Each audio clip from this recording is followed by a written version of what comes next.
in the chop shop. We in the chop shop. I'm talking sports talk. So turn your dials up, it's live in the chop shop. Yeah, it's lit in the chop shop. Turn your dials up in the drop top. They ain't based in debate, but they keep it fact straight. Going 30 for 30. Let's do a first take on Facebook Live from 12 to 2. Rob Hatter and Jim Hicks going back and forth like Carter Ray, Skip Bayless and Stephen Smith. From on the court, off the court, straight to the field. Not a man that steals, but I made it steal to the octagon where I fight to kill. We go face to face, then you write your wheel. I don't play tennis, but I bring the racket. I'm on the floor, I attack the basket, put you in the casket when I'm overlapping. Never showing mercy, cause I'm always snapping. Never showing mercy when I'm in the arena. Step into the ring, he hit me as I beat him. Step into the court, I'm never backing down. Killing competition, I'm smacking down. Let me get back to the other stuff at the chop shop, cause they cutting up. It's retro, coming to you live to the chop shop. Now let's turn it up. Yeah, we in the chop shop, man. Shout out to Jim Hicks and Rob Hatter. You can catch the chop shop live from 12 to 2 on Facebook Live. Let's get it. We in the chop shop. We live in the chop shop. We talking sports talk. We live in the chop shop. We in the chop shop. I'm talking sports talk. So turn your dials up. It's live in the chop shop. We in the chop shop. We live in the chop shop. We talking sports talk. We live in the chop shop. We in the chop shop. I'm talking sports talk. So turn your dials up. It's live in the chop shop.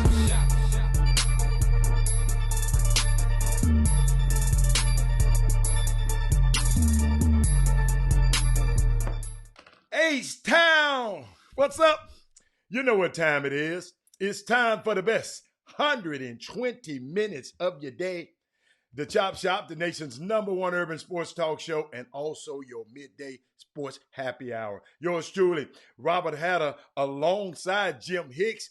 But y'all, we got a little news. Jimmy had a emergency he had to take care of. He might come on a little later, but I had to start the show. You know, we got to start on time. But I want to have a shout out to everybody. It's Baby Friday. It's a lot of topics that we got. I'm gonna have a special guest call in Jimmy's absence. But first of all, I want to take this time out. Shout out Rod Wells, Todd Holmes, Rod Wells on both. He's on YouTube and Facebook, y'all. And we're one of the unique platforms that we are blessed enough to be able to broadcast simultaneously on Facebook Live and YouTube Live. And Rod Wells is on both of them now. We got Todd Holmes, we got Rick Brown, Daryl Anderson, the Panther Network. I'm just shouting everybody out. Todd Biley, Charlie Owens. What's up, Charlie? Charlie said, let's go. Mindy Collins, Kevin Frakeman. Oh, he liked that backdrop. What's up, Alfio? You know. I just be dreaming sometimes. But guess what, y'all? It's a lot of stuff. Me today, Jimmy using my navigator. I don't know. It's a couple of places that I want to start, but I saw a few things that happened that I just really want to share with y'all. They're talking about Tom Brady is trying to trademark that TB times TB, Tampa Bay, Tom Brady. He's trying to trademark that thing. Then we got, you know what I like? I like Drew Brees. He do some stuff that I don't like, but he always step up to the plate. Him and his wife, I forgot her name, they donated $5 million to Louisiana. The reason I want to start with that, because I got a topic I want to talk to about that money. Then we also had, hold on a second. Then we also had, we got young people declaring for the draft, NBA draft that, we might need to talk about that a little later too, that how this draft process going to work. How the NFL draft prospect going to work. The only team really right now that's sitting pretty and is in a situation they can sit back and watch everybody else is the NFL. They can sit back and watch everybody else's mistake and everybody else's mistakes. What's up, Brian Jolivet? Everybody else's mistakes, and and kind of work around it, man. Let me tell y'all something. And I know it's not being publicly talked about as much, but it's a lot of stuff going on. It's just a sports show. I know it's a lot of stuff going on in y'all lives, and I just hope I can put a little, a little joy and a little normalcy into your lives right now, because I know a lot. Let me tell you something. My barber, look at my hair. My barber. So that means your hairdressers. Yesterday, what's up, Doug? Doug, I need you, though. Doug, I need you to be my wingman today. But I was just watching normal everyday life. We look at the hairdressers, because they kidded me yesterday talking about why don't we have a starting 5 women come and be on the chop shop and Skype them in. And I don't know if y'all saw the comment. I said, well, right now, I don't think you women want to be Skyped in because, hey, Karen, because guess what? The hairdresser. Y'all haven't been to the hairdresser. Y'all, hold on. Watch this here. Don't go nowhere. Watch this. Hold on. See, Jimmy ain't here today. I have to go hit. Hey, I have to go hit all my controls myself today. Hey, I'm Stevie. What he said the other day. I'm Stevie Wonder. I'm Stevie Wonder, but I can see. But it's a lot of stuff that I'm looking at on the screens, different screens. So just bear with me a minute. Y'all gonna have to have some participation today. But I got some information. I'm trying to let enough people get on the feed because I got some information that I want to share with y'all. And but I'm just watching people in everyday life. The marble slab. I like to go to the marble slab. Those young kids, I got to know those young kids well. They're not there. Doug Jones said he's over there looking like Tom Hanks. And we're all not like LeBron James has a salon in his house. He just got to quarantine the person that comes and do his wife's hair. I don't know if y'all was watching LeBron James. Sometimes I watch his Instagrams. His wife do not like to be, because her hair's not done. So she always tell him, don't put the thing on me. Don't put it on me. What's up, Nolan Hamilton? So let me get everybody shared in right here. Let me share everything right quick. Let me share it on my devices. And then I got some stuff I just want to talk to y'all. I want y'all to help me through this because, I'm dealing with some of this stuff because of the industry I'm in. I'm in the sports industry, right? So we got players that are rookies, are projected draft picks. Guess what? Everybody's at a stalemate. Because why? You can't go visit the teams. What's up, Anissa? We can't go. They can't go visit the teams. We used to, this time of year, I used to sneak out of town and sneak back in town. But everybody is grounded. We have to do a lot of stuff virtually. You're on the phone. You're having meetings. You're on conference calls. So a lot of stuff that's happening in the NBA and think about it. You got young kids in the NBA right now that in about 5 minutes, I'm going to bring my guest in. Let me get this out the way. We, in the NBA, you got guys declaring for the draft. So that means if they declare for the draft now, guess what? They're on the agent's dime. So the NBA ain't making no money. My players might not get their money. But we got to still spend money on our new recruits. Because guess what? They got to be trained. They got to be housed. They got to have a rental car. They got to have per diem. It's a lot of stuff that's in this industry that the normal people just don't know. And I'm going to try to take you behind the veil as much as I can. But let me tell you something now. I got some high school basketball stuff that I'm gonna share with y'all because I got another high school basketball guru that's gonna help us out today with your recruiting. I mean, the college coaches. Kevin Allen, what's up, baby? The college coaches have to recruit different. They're on the phone. I think it's a dead period. The players can call the coaches. Hey, and I'm gonna ask my guest coming up soon is Alan Branch from Texas Boys Basketball. You can Google him if you want to. I'm just waiting on him to get out of a meeting. But let me share some with y'all before he come on the line. Okay, and just got this right. Just got this. And all over the country, what's up, Clarence Harris? All over the country, there's a lot of people losing jobs, right? But the NBA announced in a memo. See, sometimes y'all might get this in memos. Sometimes these memos don't come across the news wire. Alfio Vizzi say he's on his. I'm trying to look at y'all's tweets and talk at the same time. So y'all got to bear with me now. Don't have Jimmy with me today. The NBA announced in a memo to the teams, Mindy Collins, that they were going to pay the teams and they're going to pay the players their full paychecks up until April 1st. Hicks had a emergency, man, a medical. I'm gonna tell you, he had to go to the dentist.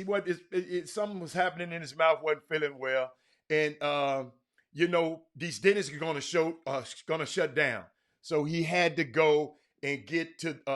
This the only appointment they could take him, and he had to take it today. He gonna come on as soon as he get out. I know his mouth gonna be feeling bad, but Dr. Newsom, he gonna come on and he be on the keyboard with you and talking to you. But he probably won't be able to talk today. But let me share this something with y'all, okay? Let me show you something. So remember what I said? They sent a memo out to all the teams, and the teams are going to pay the NBA players their full paychecks through April 1st. Now, mind you, these players ain't played. No games, nothing, but they're still getting their paychecks, which represents games, like I said, that they haven't played. We don't know if they'll ever play these games, right? But they're getting paid up to April the 1st. Mark those dates down. Somebody mark those dates down for maybe they won't. We don't know. But they will be getting paid for the games that are not taking place of. The players are getting paid for games that's not taking place. Right? Mr. Katie, I like that. Y'all need to comment on that. Let me put that one on the board so the people on YouTube can see that. That's what Mr. Katie said about Jimmy. Now, you follow me now.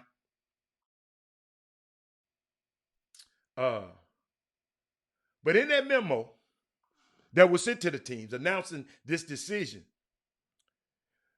they made it kind of clear that it's a possibility that they may not make that full April 15th payment. Troy Callahan, Rod Wells. They're going to pay the April 1st, but they might not pay that April 15th payment. Okay? Most NBA players, in case you didn't know, they just like us, regular people. They get paid on the 1st and the 15th. Most of them. I think we're headed for some drama. What you think, Cindy? You got to remember now, about a week ago, I came on the show, I don't know, and I was talking about the NBA has a provision in the CBA, which is the agreement between the players and the owners, where if there was some type of act of God or force majeure, major act, a major event, it's French, that they have a right to not pay the players their full amount. Okay? It's a right. Okay? Let me give you some numbers. Give me some numbers. Get your pen and pad. Hey, Todd Holmes. Hold up, Todd Holmes. Let me cough on that one. Okay. All right. Let me give you some numbers now. Check these numbers out. Every game salaries the players earn, okay, game salaries that the players earn every game in salaries, the NBA players earn between $900,000 and $101.4 million per team. Okay? All right? Check this out, Vanessa. Anissa. Check this out now. Yeah, they got a lot of zeros, but Anissa, they got a lot of zeros, but you don't know how much. You know how much they making, but Anissa will never know how much they're spending. That's the key. Oh, no, this ain't got nothing to do with Daryl Morey yet. This ain't got nothing to do with Daryl Morey yet. Slow down. Hey, quit jumping the gun, Lionel Gar. All right, let's go back. Okay. Let me give you some numbers in. Okay, remember this. Remember these numbers now. It's key. Every game in salaries, the players earn between $900,000 to $1.4 million per team. Okay? Every game. Like each team, this team pays players a certain amount per game. Y'all got to keep me. Per game. All right? The team that pays the lowest, y'all want to take a quick guess? I'm going to give you about 2 seconds. Mindy, the team that pays the lowest is whom? The team that pays the lowest is whom? I'll give you a second. Let me give me a sip. Let me give me a little sip. This is my hot tea and honey to help my voice, because I know I got to talk for a while today. All right, I'm going to give it to you. The Atlanta Hawks.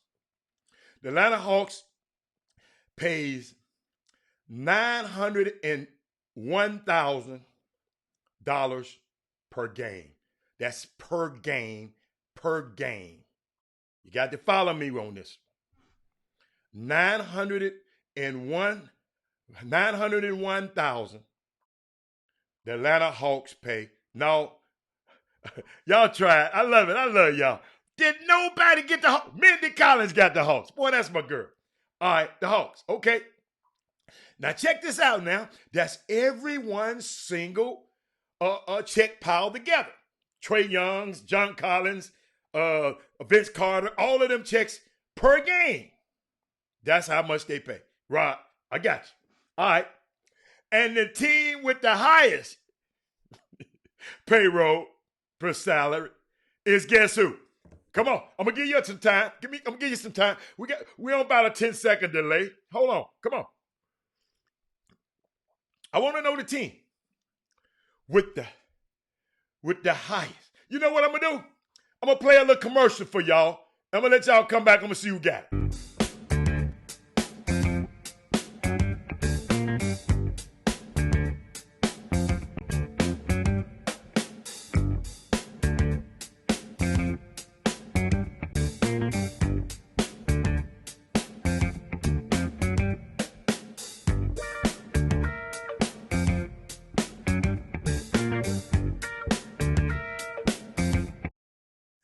All right, I'm back. Let me see. Nope.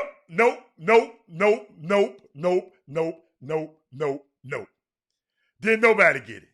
Mindy, I'm appalled. I thought Mindy was going to get it. Let me look. No, y'all all over the place. Guess who it is, y'all? The Portland Trail Blazers. The Portland Trail Blazers, man. Per game, it's the Portland Trail Blazers. Unbelievable. That's not good to have the highest payroll and you're going to miss the playoffs. The Portland Trail Blazers. C.J. McCallum and all them and Damon Lillard and gave all them money. Per game, Lionel Gar, the Portland Trail Blazers, $1.4 million they have to pay out every game. And guess what? They didn't get no income. Them teams. But they still paying out this money. All right, let me tell you something. You're not going to find Michael Smith. You're not going to get this nowhere. Portland, you got to understand, Portland had one of the richest owners, Paul Allen, who passed away. This guy, hold up, this guy owned 2 teams. Go Google him. Paul Allen, he just died, 65 years old. Couldn't take all that money with him. One of the Microsoft guys with Bill Gates. He owned the Seattle Seahawks and the Portland Trail Blazers. A lot of money. If you totals everybody's salary, okay? If you total, thank you, B. Scott. B. Scott giving y'all some information. I'm not able to look at it, so y'all tell me about it later. If you total everybody's salary to play one game in the NBA, one game, everybody's salary, one game, it's $37.8 million league-wide for one game, everybody's salary. Let's round it off to 38 million. So every single game,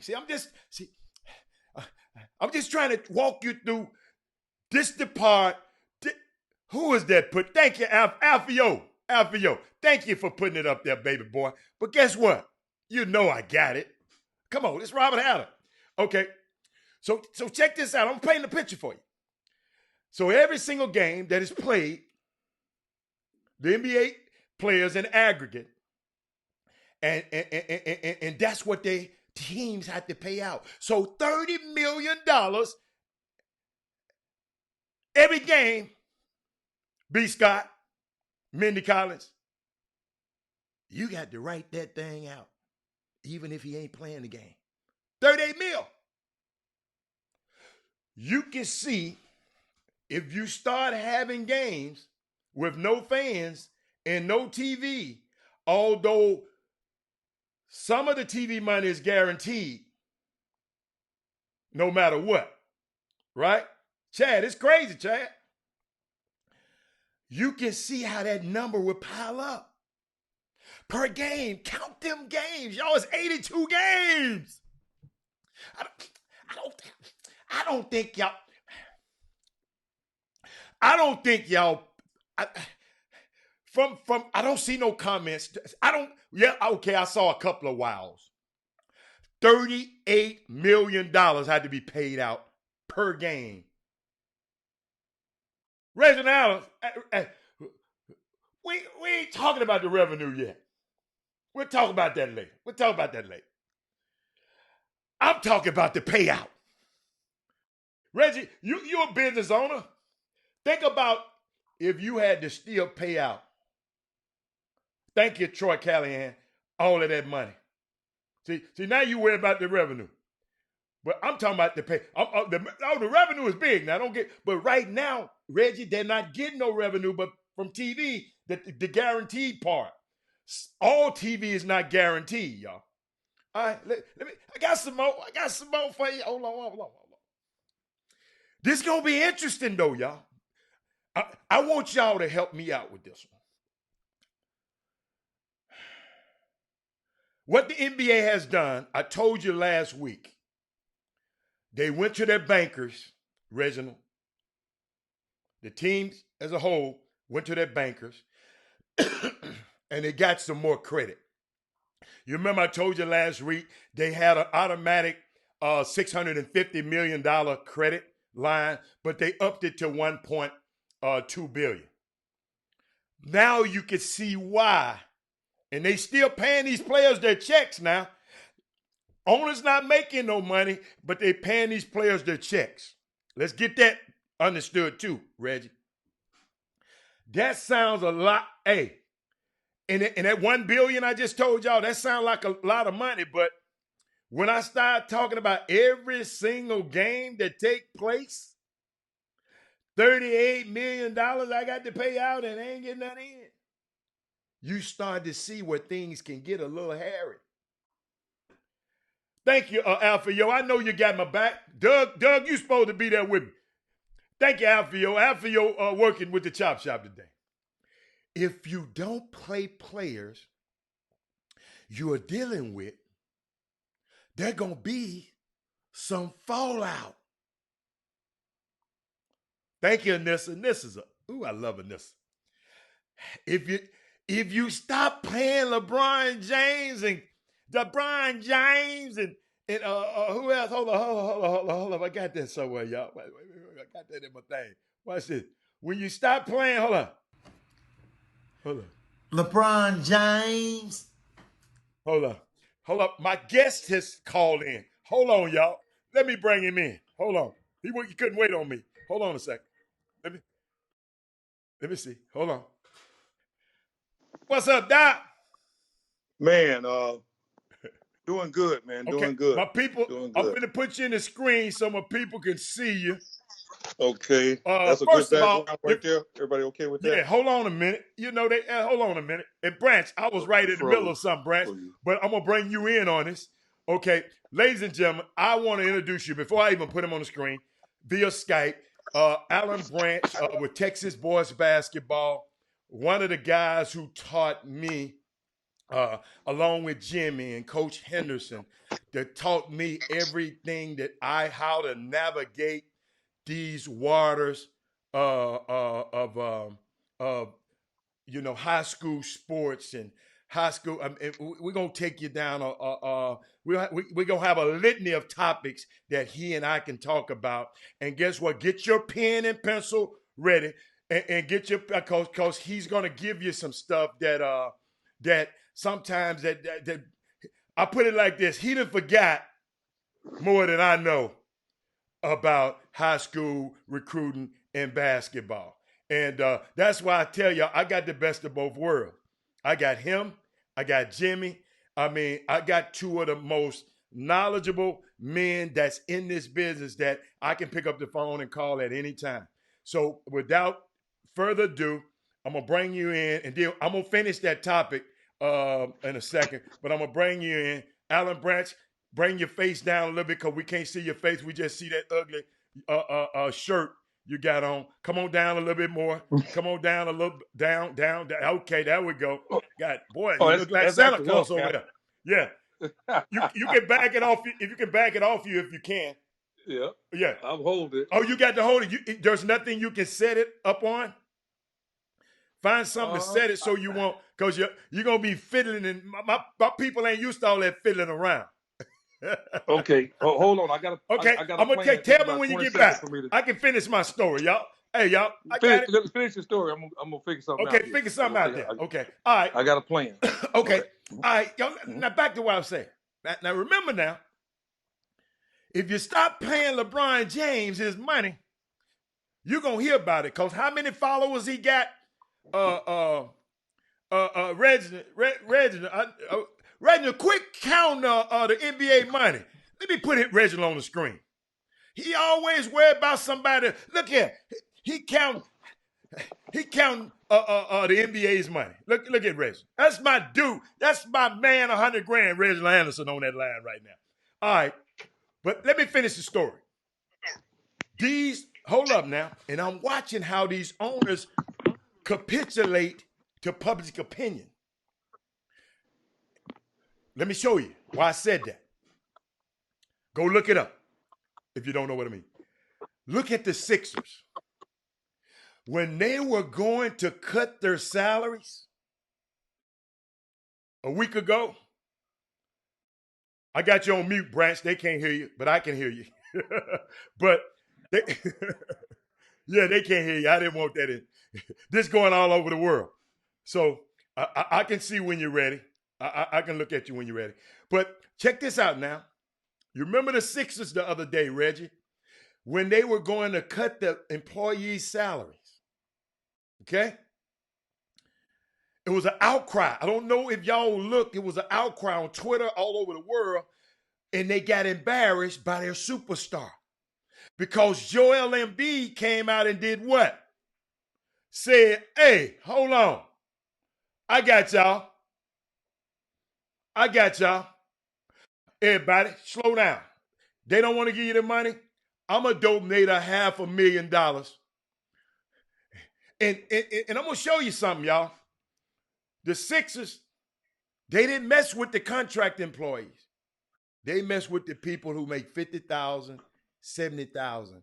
They didn't go mess with the big money guys, just like the government does. You know, they didn't go mess with the big guys. You saw that, Derek. Derek, What I'm trying to figure out, who are y'all going to have sympathy for? What's up, Bilal Badley?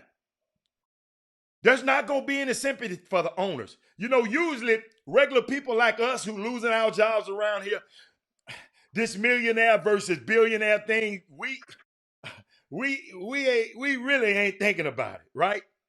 But I think the people going to side with the players on this one. You got to remember, the owners are Josh Harris and Joe Rubin. These two billionaires. And when you see where billionaires cutting salaries, and hold up, y'all, let's not, oh, he ringing the bell. Todd Holmes ringing the bell. Todd, I got more for you. Tillman Fertitta, the owner of the Rockets. I'm going to defend him a little bit on this one. He laid out 40,000 people. You got to understand, he owned restaurants and casinos all over the United States. I don't know if the globe, so I don't want to make that statement. Restaurants and casinos all over the United States, right? And we all know, y'all, what most restaurants have to do right now. Okay, takeout is limited. You ready yet, Branch? Okay. Oh yeah. Let me see. Let me look at you. Let me put him on the screen. You all right? You all right? They can see. I'm all right. You all right? That's right. cool.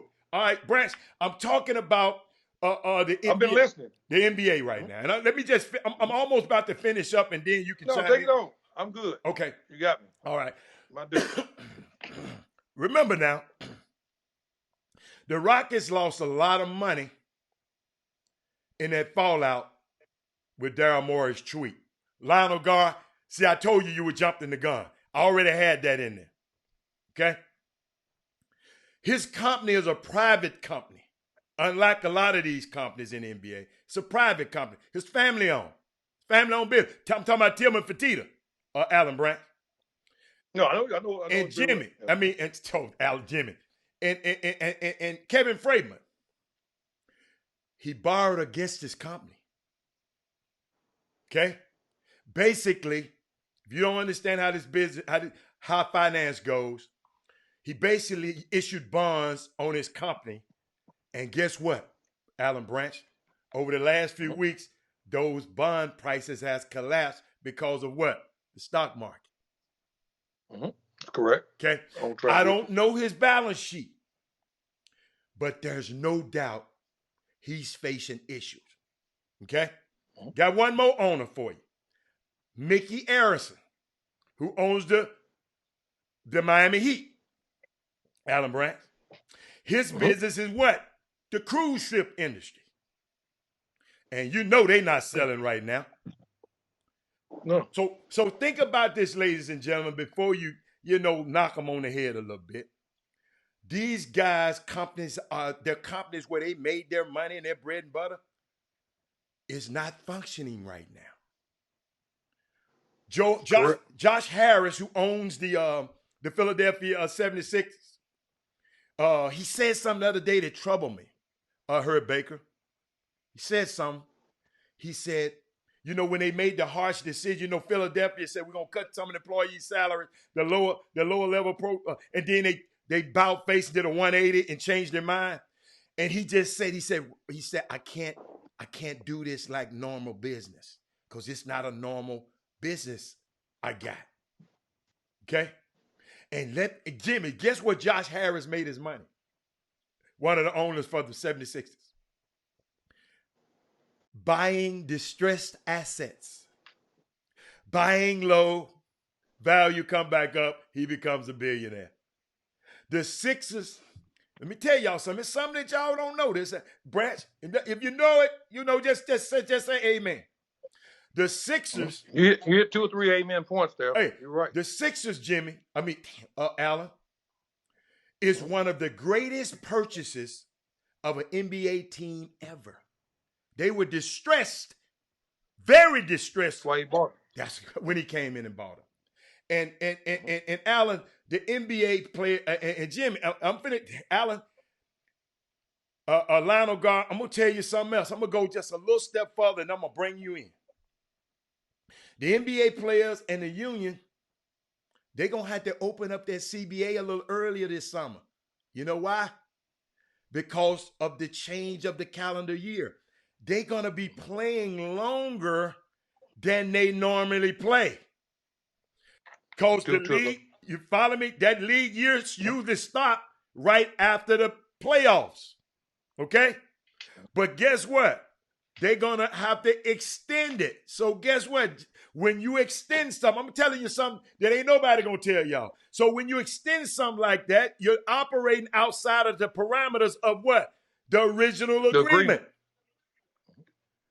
So they got to go in and redo some stuff about how the season going to end and when the season going to end and when the new season going to begin.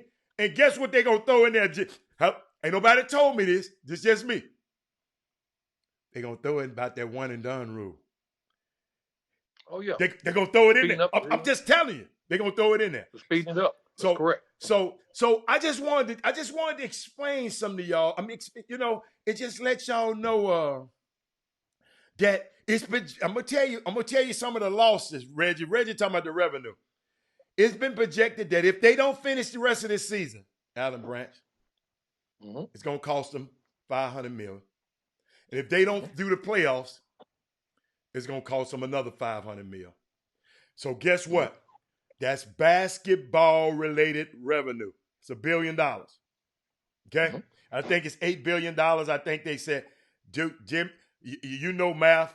That's a nice chunk of your revenue. So guess what's going to happen? Next year's salary cap going to be different because of the revenue loss. So let's say about the economic impact. Yes. So guess what? Anthony Davis, next year when he try to sign that max deal, it ain't going to be as max as it was.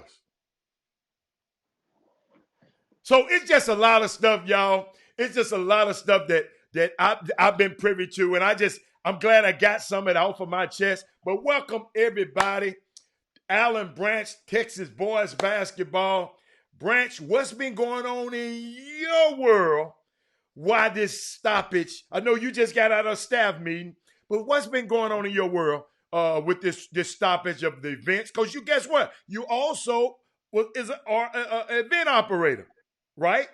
Correct. So correct. What Texas grassroots basketball. What's been going on in your world? It's a lot like two things are going on. There's the unknown, and then you have the factor of adjusting, but without a really knowing any kind of a date that you're adjusting to. There's a level of moving target. So whatever you thought yesterday is probably not the same today. Or the odds of percentages of your projection are not as accurate. You have an array of projections, no different than the rest of the world has, is when do we return to normalcy? And you have multiple entities, just like we still listen to the CDC and WHO, which is some World Health Organization thing, and the decisions are it's a trickle down decision type thing, where you're looking at the ISDs, or we're not going to return to basketball if the kids are not in school. If it's not safe for them to go to school, then it's probably not safe for them to be at a grassroots tournament playing basketball. So everything trickles down. So what my staff has learned to do 2, 3, 4 times a week in our sometimes 30-minute meetings, sometimes 4-hour meetings, is we are examining or re-examining the trajectory or the trending nature of the unknown. Okay. Trying to predict based on information and observation of what we do. So we have a plan A, a plan B, a plan C, a plan D, and a plan E. Sometimes after a certain amount of time has elapsed, your plan B becomes your plan A. A is scrapped. Now you have B becomes A. And now, and they all move up, and now you have a new plan D or a new plan E that didn't even exist. And we all have jobs at TexasBoysBasketball.com, and the same staff is pretty much in place for Texas Grassroots. We work for a nonprofit called Texas Grassroots Basketball. We're all employed at, and we basically are trying to gather information. We gather information from different places. My staff is Ani Money, and you can follow him at Ani _Money, and then we have Tim Littlefield in San Antonio at T _Littlefield. He's basically South Texas all the way up to the Killeen area. We pretty much take over Killeen and go to Waco. My relationships in Houston, a long time there. Honey and I kind of split time there. And then we have the DFW area. And then we all put a group effort in on East Texas and West Texas to make an attempt to cover the state of Texas. But back to your question, that's how we function and operate. So we're bringing information and thoughts. I act as the guy that pretty much does the talking with the ADs, talking with compliance officers, talking with associate ADs, talking with academic departments, talking with ISDs, talking with the NCAA, talking to the NBA side of our relationships. Because a lot of people say, Brent, you never even got in your car to drive to San Antonio. I had a 6-hour meeting on that day, that Wednesday before it was time to leave, about 5.5 hours. And I walked out and came back and was at a television trying to get some dinner, watching TV. And you had the Utah-Oklahoma City deal where the center, I can't call his name right now. Rudy Gobert. Rudy Gobert, right, exactly, big kid. And went down, was identified. And I was sitting there looking very, very attentive and intimately looking at the atmosphere in Oklahoma City that night, of how they were rushing the fans out and the players were walking out trying to identify what was going on. And the security and the referee was saying, go back. It had a appearance of a bomb threat in some way or another. If you ever been in 15, 20,000 people and they've become some type of security threat. That's Wait a minute, you were watching the game? Yes. Okay. Okay. That was my collective observation. Okay. Of what I saw. No, I was not there in person. Okay. Maybe. I didn't mean to insinuate that. No. I was eating dinner. Yeah. Okay. And so, looking at that, I said, okay, Alan, you've been wondering, which way this thing was going. I was quoted talking to another basketball person, for lack of a better way of saying it. And he said, man, what you been around a long time? What do you think this thing is? What does it remind you? What do you think is going on? My response back to him, which was about March the 6th or 7th, I made a statement. I had just come back from LA, Salt Lake City, and Las Vegas, traveling for work. And I said, Cliff, this reminds me of a slow 9/11 or a longer version of a... Whoa. Just by you seeing that one... The atmosphere of me coming... Did they show it? Right here in the... Wait a minute, they showed it on the screen that long? How could you take that observation? I'm just trying, if you just watching the TV screen. No, okay, I moved from the TV screen. Okay. I said that was my first indicator. Okay. Then I went back about 7 days before that. And what I'm expressing, I'm trying to articulate here is it's just a constant ongoing observation of indicators. Observing indicators and drawing conclusions. It's kind of like we're used to in the basketball business. Just because you had it figured out yesterday don't mean you have it figured out today. So it's a dynamic environment. The thing that's so much different about this dynamic environment, we're dealing with an unknown. But I was saying that I had been on travel. Wait a minute, hold on. 7 days before this incident, I made the statement, I thought this was a slow 9/11. Before the incident happened? Before the incident happened in Oklahoma City. And the reason I'm saying why, because having traveled to Las Vegas. What? Oh, you talking about the scare around the country? Well, what I was interpreting from just the general public, the atmosphere was so much different in the airports. I travel a reasonable amount. Okay. You do too. Okay. And the number of people in masks the number of people walking fast, oh, people okay, not okay. making I eye got you. contact. I got you. Everybody focused I and got going you. about their own business. Okay, Getting onto the airplane, and okay. the stewardess has got. You know you yeah. got to talk short. You know you draw it out a little bit. So you got to show. You know the boom boom room. We be short and quick. So I'm just trying to. I'm trying Okay, to. Hold up, short. I'm gonna get short and quick with you. No. I got to translate some of this stuff to my people. Come on, that's all right. Come on.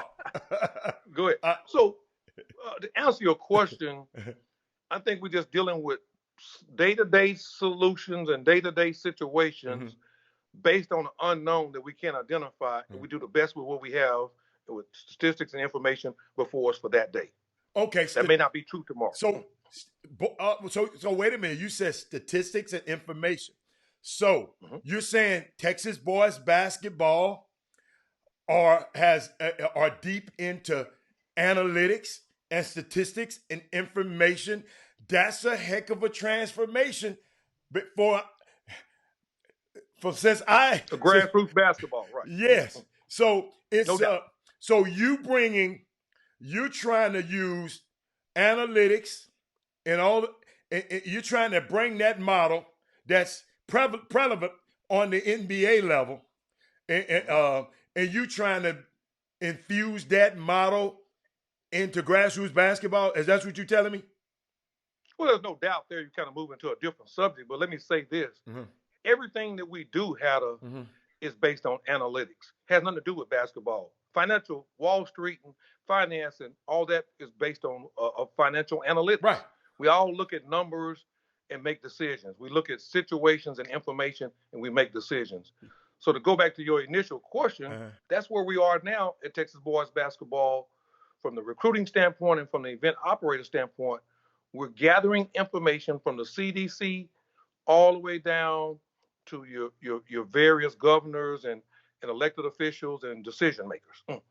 And they are looking at the statistical thing of how are we trending in reference to China's first beginning in this deal.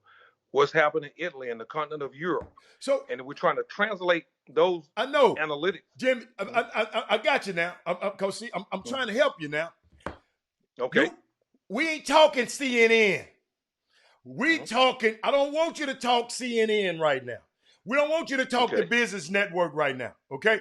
We talking about Texas boys basketball and how you can help the people on my Facebook feed navigate through. You know I shouldn't have let you. That was my fault. I asked that. No, you led me down there. Yeah, I led you down that path. That's my fault. No. They talking enough of that. They talk. I'm gonna show you how crazy this stuff is on CNN. Let me show y'all something. I got to show y'all this. Hold on. Y'all listen to this. For the citizens of our country. During our town hall today, you threw out a date where you think America can be working again, and that's Easter Sunday. Yeah. That's 19 days from now. How did you come up with that day? Well, it's 19 days, but add another 7 because we've been doing this now for 7. So that's from the time we heard about it. 7 to 9. From the time so from the time we close it up. So you could add 7 to 9. Look, Easter's a very special day for me. And I see it sort of in that timeline that I'm thinking about. And I say, wouldn't it be great to have all of the churches full? You know, the churches aren't allowed essentially to have. That's why I didn't go. Hey, Easter is a very special day. I didn't want to go there. But Branch, no. I got people on this Facebook feed, right? They got little Johnnies. They got sons like I got. Hey, we moving around now. You're moving to the nuts of the question. How does it affect them? They got sons, man, and I come on here, and I think, and I know God put me in this position for a reason, because it's gonna be some more. Because I'll never forget. I'm just telling you, you know me, and you can tell the story. All I knew was I saved enough money so my son could go to school. So he was going to go to school wherever he wanted to, regardless. All right? That's number one, right? But everybody ain't in that position. Everybody didn't think that way. So I don't even know. Listen, I really don't even know. Let's tell the story. I don't even know how, because when Jimmy was out today, the first person I thought of that I wanted on this show was you. And I want to, and I got to bring people to, because everybody that comes on this show and be on this screen, they got value to the chop shop, and they're gonna, and I know you're gonna have value. But walk me through this thing. Walk them through this thing on how me and you started, and what the things we were talking about when this kid was in the sixth grade. Sixth grade. That's correct. Well, you and I have been golf buddies and known each other for a period of time. You NBA, NFL guy, and I was a grassroots high school, college guy. You know, two different areas, and we used to talk about things all the time. And I remember on a spring day calling your attention to the fact of too many people in this business don't identify what they want as parents and kids. And so I'd nail you to the cross, or nail you down. I shouldn't say to the cross. Say, man, what are your aspirations? You know, often when I'm talking to my sports resource clients as young college coaches and mentoring, I think Bilal Batley is sitting there, he's a sports resource client, that, you know, I ask you, what do you want? Now let's examine what you want and see how realistic it is. So many times people don't have a plan in this business. When they don't have a plan, you know, my theory, or you and I both talk about lack of a plan is a plan to fail. And so that's why so many people get lost at a particular time and don't really know what it is. You managing another moving target, the development of your son or daughter through from the ages of 10, 11, 12 years old until they're 17, 18 years old. But there's got to be a plan. And when you have the plan in place, you can always check against the plan and match the development to the expectations of the plan and temper that. And so when you're doing it, I did that with you, Hatter, and you know, you said high level education. I said, well, Hatter, if we can shoot, and based on the genetics of knowing you, both the mother and father, who I know both of extremely well for many years, we can figure this out, and we have enough time to figure this out, because everything's going to match up, and you have to take care of the academic responsibilities to be able to. I had an Emmanuel Igmanosa that graduated from Stanford. I had multiple kids that had gone on. You know, we had the Branch kid that went to Northwestern that came out of Kincaid High School. At that time, I think Joe Branch. Joe Branch, right. So I've seen the pattern and how you put the plan together and how you navigate the plan. There's going to be unexpected things, both negative and positive. They're going to transpire during the course of a 6 to 8 year journey, but you got to have a plan. So you gave me a fair chance to help you, I like to say. You told me what the plan was. I said, but that's very doable. I remember telling you, I said, that's very doable.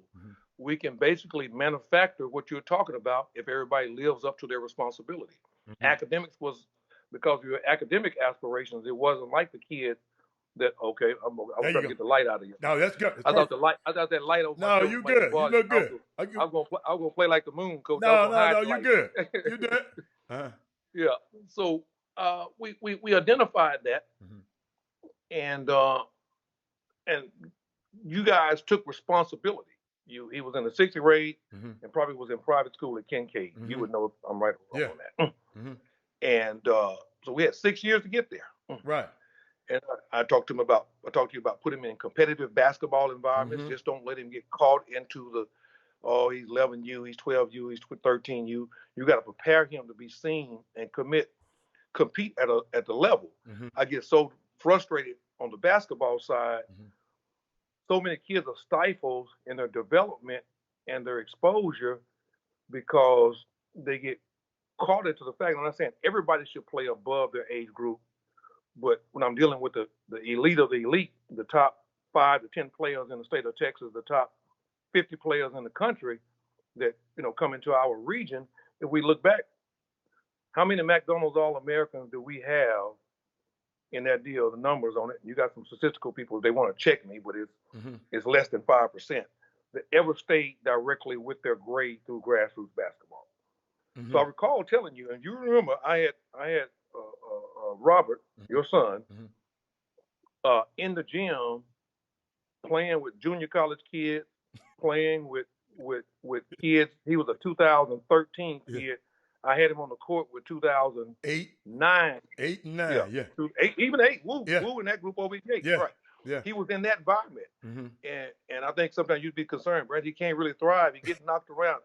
That's gonna all come back around. That's gonna make it circle. I remember watching TJ Ford down in the men's league on Saturday morning playing with grown men at 12 and 13 years old. Yeah. He was I always get knocked on his butt. Right. Make sure give him a language right. Yeah. Yeah. He was always, that's a part of the matriculation, but so many times we live in an environment where nobody wants to see their little Johnny struggle. Right. Famous words of Tony Benford. We're more interested in creating the path for the kid than we are preparing the kid for the path. So TB. That's something you have to understand, is that teaching him how to overcome adversity and teaching a kid how to struggle is key to his overall development on and off the court. So I don't know if you're wanting to move this thing, but that's the Robert Hatter Jr. story. Yeah, that's it. Yeah. And we identified that. And I was on an escalator coming down a hotel one day, talking to a head coach and an associate head coach, and them wanting a player that fit his caliber. And I said, well, man, you can't miss from a pedigree, character, everything that you're looking for. You got to take a look at this kid. Okay. And pretty soon he had probably 3 or 4 offers in the Ivy League group. In Branch, and I just see, and you said something key, and I know coming from me that, I mean, people, we had this plan, y'all. He was in the 6th grade. He was a little itty bitty thing. But he was more eyeglasses and legs. Yes. Than arms. And they look at him now. Hey, I sent somebody some of his highlights the other day from. Y'all can just go Google it one day. And he can play a little bit. But I knew, Branch, the key thing about I watched my son, man. My son would rather, I said, man, we're going to John Lucas workout. He said, Dad, I got to study for this test. Hey, man, we got to go work out and shoot these shots before. Dad, I got to make an A on this thing. His habits didn't line up to an NBA player because I represented him and been around him. His habits wasn't lining up, parents. His habits was lining up to be a CEO. So what I did, I said, he said he wanted to go to the NBA. Hold on. He said it now. But his habits wasn't lining up. See, parents, that's why I just always want you to look. This is a great story, not just because he's my son. This is a story that I lived. I watched him. He ain't in the gym every day like Bryce Griggs. If I tell Robert he don't go to the gym, he glad. I tell Bryce Griggs he can't come to the gym, he mad. You follow me? It's the different dynamic. And Brad, somebody asked a question, Jock Armand, because some people, if y'all got questions for Mr. Branch, let me tell y'all something. This man is, hey, ask him questions. He'll be able to tell you. But he asked the question, so should a kid like Bryce Griggs play 16 or 17? 17s. Should have been playing 17s. Why?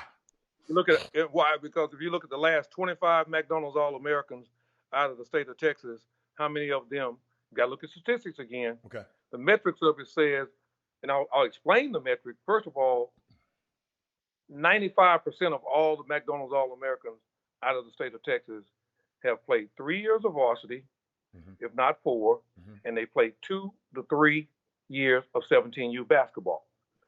The level of that you're being evaluated at and the amount of exposure, we often complain in the state of Texas, our kids don't get this, they don't get that. You're better players when you look at your other top 5 metropolitan areas, grassroots areas. The better players play multiple years of 17U. we tend, for whatever reason, that doesn't really even matter, is that we spend less time, we get less exposure, and we stay out of a competitive environment. One reason, college coaches, scouting service like guys like myself, we don't have time to watch 15U and 16U. We don't have time to go to freshman games and JV games. It's not that we wouldn't mind doing it. We're dealing with 1,440 minutes a day. We're all trying to get 300 or 400 minutes of sleep, spend a little time with our family. Then we turn around after we even work 12 to 14 hours a day sometimes, we still don't have time to get over to the 15U game. We try to see them in camp environments. It's another place where you can take a kid and give them an opportunity. Can I interject here? I'm gonna tell you why you so true. What you saying so true. When I went I was at the Peace Jam, right? And Amani Bates was playing over there, Junebugging with them little boys. Well, no college coaches over there. He's number one player in the country now. They was all over there. Coach, get what the coaches said, man. First of all, man, I'm not wasting my time when I got all these dudes over here. I'm not wasting my time over there. I can't, I wanted to see him. So I went in there. I sit over in the coaching. I was the only person in there. Only person there. So I just wanted to interject to exactly what you're saying was true. But keep going. No, I mean, you just reiterating a fact. One of the things that I want to share is that I learned this in the 90s from Chris Walker. See, everybody has somebody to learn from. And Chris Walker taught me how to navigate for my own son and the kids that were playing with me. So that translates over, but it comes down to a time factor. We're talking about having a plan and navigating this thing in the right way. And that's the one thing that we have to understand, how important that is and how necessary that is for us to be able to monitor and temper our plan. Okay. And so that's kind of where we are right now. And I know when you reached out to me, you said, well, how is this plan and navigation being affected now in the environment that we're in now with the virus, coronavirus that we're dealing with. Right. And we can get there. I'm fine. No, that's all right. We're gonna get there. We got a little time. But I got a question for you, Branch. We don't have a time. We don't get you on here all the time. And Mr. Griffin, Jonathan Griffin just said, Alan, Mr. Branch, what is your recommendation for a 6th grade girl starting grassroots? She has played with boys for 3 years, albeit at the YMCA level. I mean, it's a case by case type thing. So throwing out a deal, I think you take kids like that. I do a lot of it with Scout Focus. You take kids that age, and Bryce Griggs is a perfect example. We had him when he was a little bitty fella. You take kids like that and you take them to a camp and you take a look at how they compete with 9th and 10th and 11th grade kids. Okay. You never want to put a kid in a situation where he can't compete, but he may not have the ability to thrive. So competing and thriving are two different animals. You will learn how to thrive if you have the ability to compete, if it's in your heart and in your head. That's where your aspirations are. So my answer to him would be, at that age, it's not time to make the serious decision quite yet, maybe a year up, but you're making the decision by calibrating that kid, by taking that kid to camp environments, to workout environments where there are older kids. And then I don't know Mr. Griffin's acumen in this business, but even as a parent, is that kid able to get a rebound? Is that kid able to survive the contact? Is that kid able to make an open shot? Is that kid able to change ends? Is that kid able to follow instructions from a basketball IQ environment where everybody else is, multiple grades ahead of them? Do they have that feel? Coach, Your Coach, I half your never seen face is Phil off the this long. screen, baby. See, now Oh, you're in the middle. Oh, Yeah, I want him to now I'm in the see you, middle. man. Oh, yeah. I guess I get it. Yeah. Okay, that's a That's comfortable spot perfect. for me right there. Right there. Boy, you Yeah. look like Ben I got a Vereen right there. You look like Ben Vereen right there. there. Come on. I got a little fidgetiness in me, so it's No. hard. But I got It's some, hard. I don't. you know, it's more questions coming right behind them. So I think you answered that So one. my answer to Mr. Griffin's question is that you want to observe it like that and try to find a basketball person that can give you some feedback and based on what you see with your own eyes too. Okay. Got one from Ricky Scott. He said, Hatter, I think I know the answer, but Mr. Branch, do you feel Bryce playing on the Adidas circuit hurt him for rankings? For rankings, yes. I mean, I got to, walk.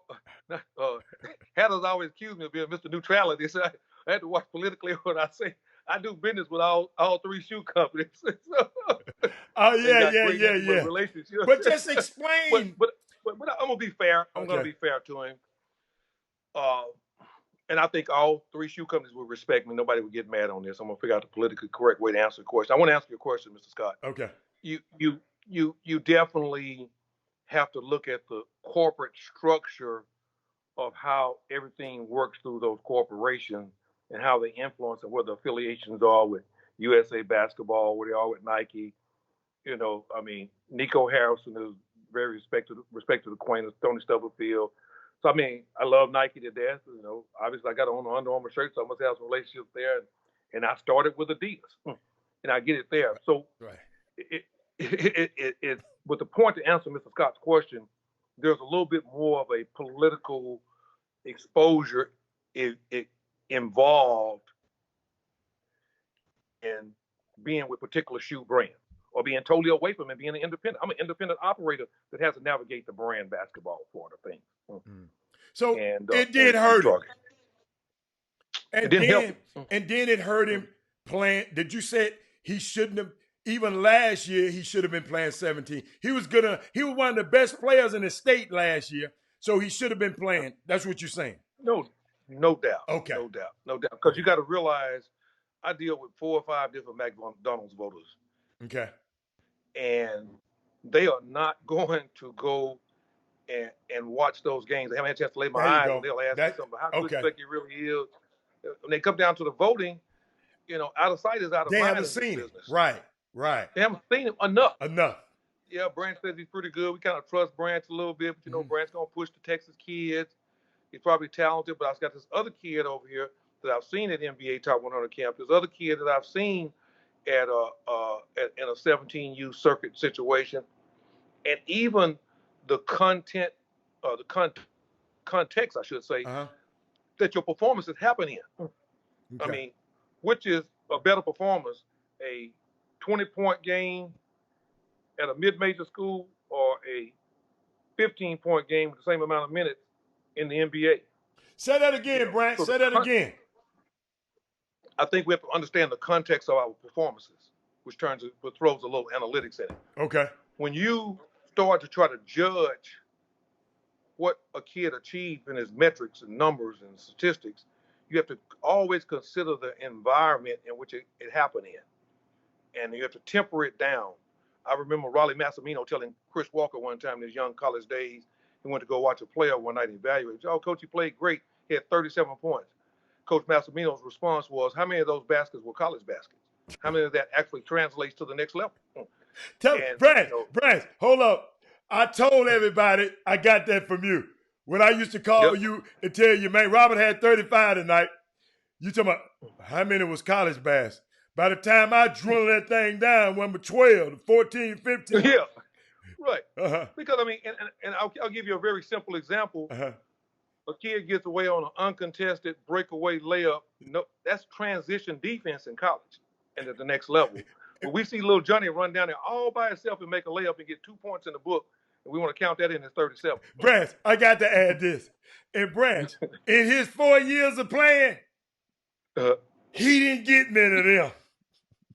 No, Matter so of somebody hey, fouled him a hard foul. hold Yeah, up. Matter right. of fact, he had a great play.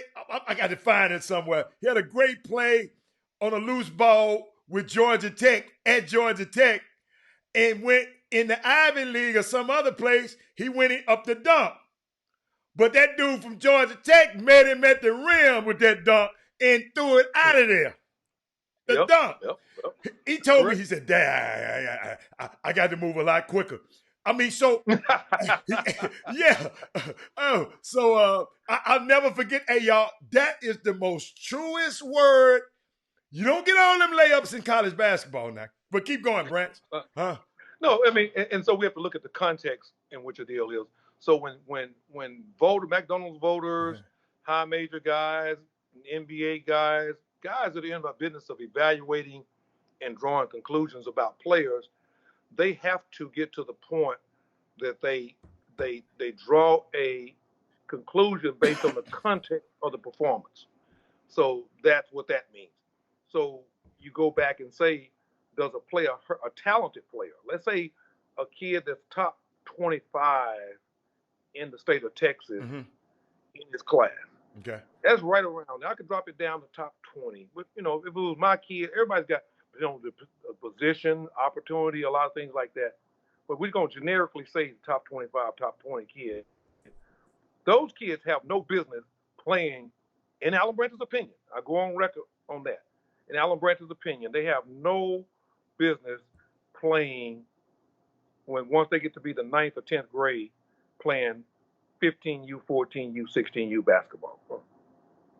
And you know what? One of my guys, it sounds kind of harsh sometimes, and I'm kind of revealing. Yeah, you harsh. You're a dream killer. You're a dream killer.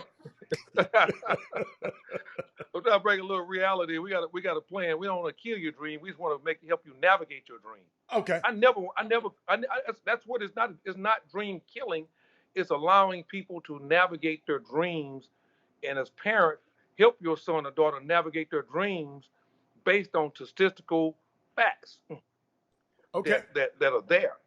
And because that's what those guys in this business are making decisions on, so facts. Got another question for you. Go ahead. Clarence Harris. He said, will LJ or BG, Bryce Griggs, play in the league? I think he said LJ Cryer. Okay. LJ Cryer. Come on, man. Wait, hold up. He said, I think they're easily pros. What about the league? They will make money playing basketball.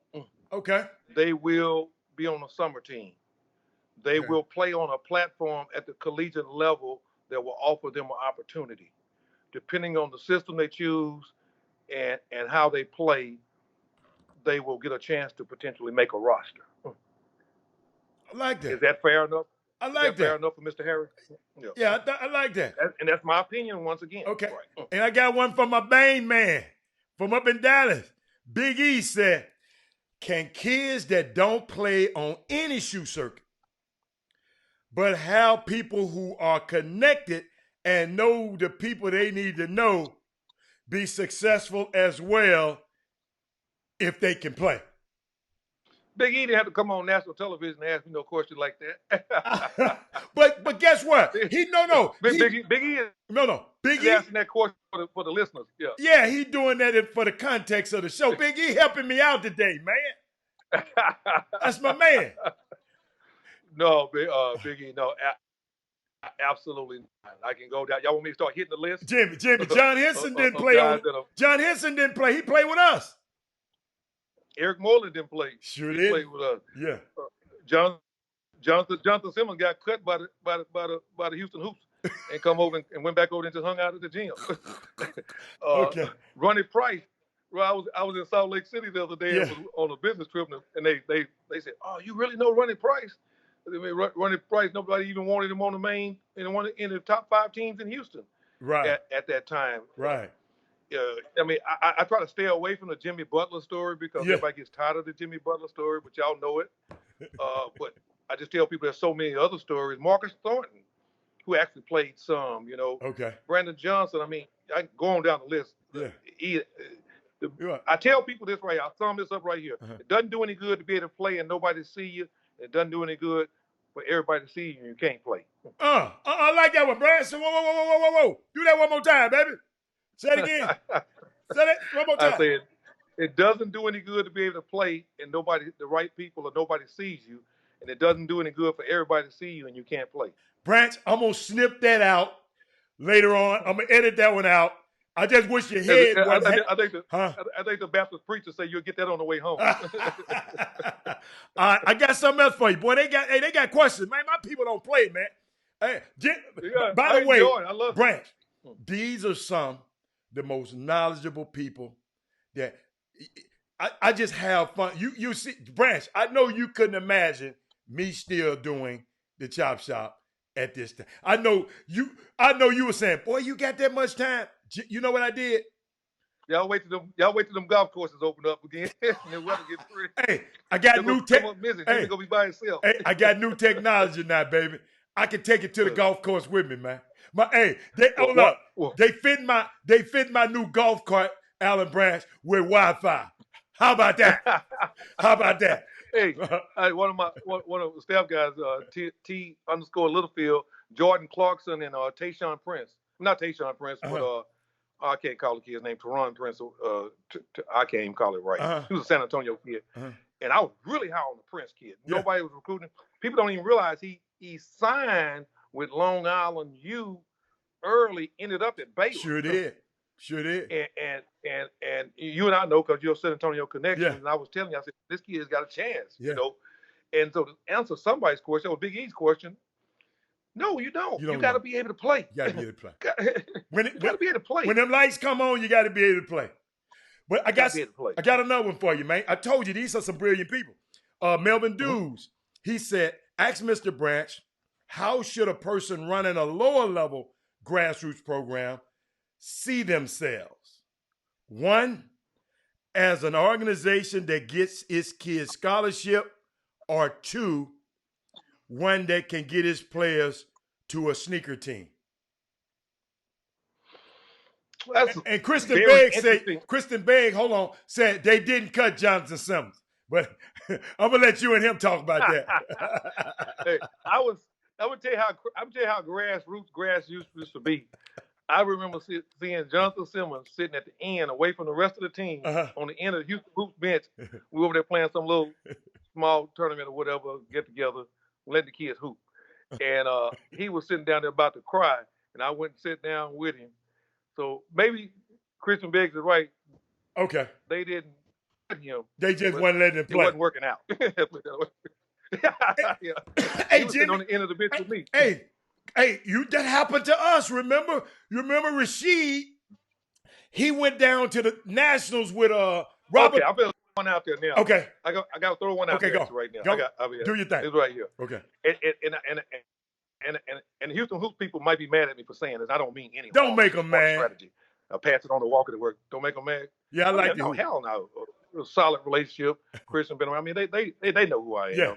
Yeah. But one of the strategic things I did with Franchise All-Stars, and I had to convince you and Terrell Henderson to go for it, I said, we're going to go and get Warner Bell and all these 2012 kids in 2008 and bring them over to the 17U group. And that's how we're going to gain exposure. And all of those kids had a really successful process. Yeah. Because I was idling it off of the old days when I was going to ABCD with John Urie and, Stephon Murray and all those guys were coming along and Gerald Green and those deals. That was the way it was done in the old day. We've navigated over to something that somewhat kind of cripples and hurts, in my opinion, our kids. Because they're more talented than ever right now. Talent. All of them they're born with as much or more talent than I've ever seen in my 20-some years. Man, that's crazy. I mean, now you're bringing me back. Y'all heard what he said, right? It was a process how you brought, and when he was bringing all of those kids, I'd never forget, Branch. Hold up. When we used to have to fill out the stuff at the live events and fill out the rosters, and you explained to me the advantage.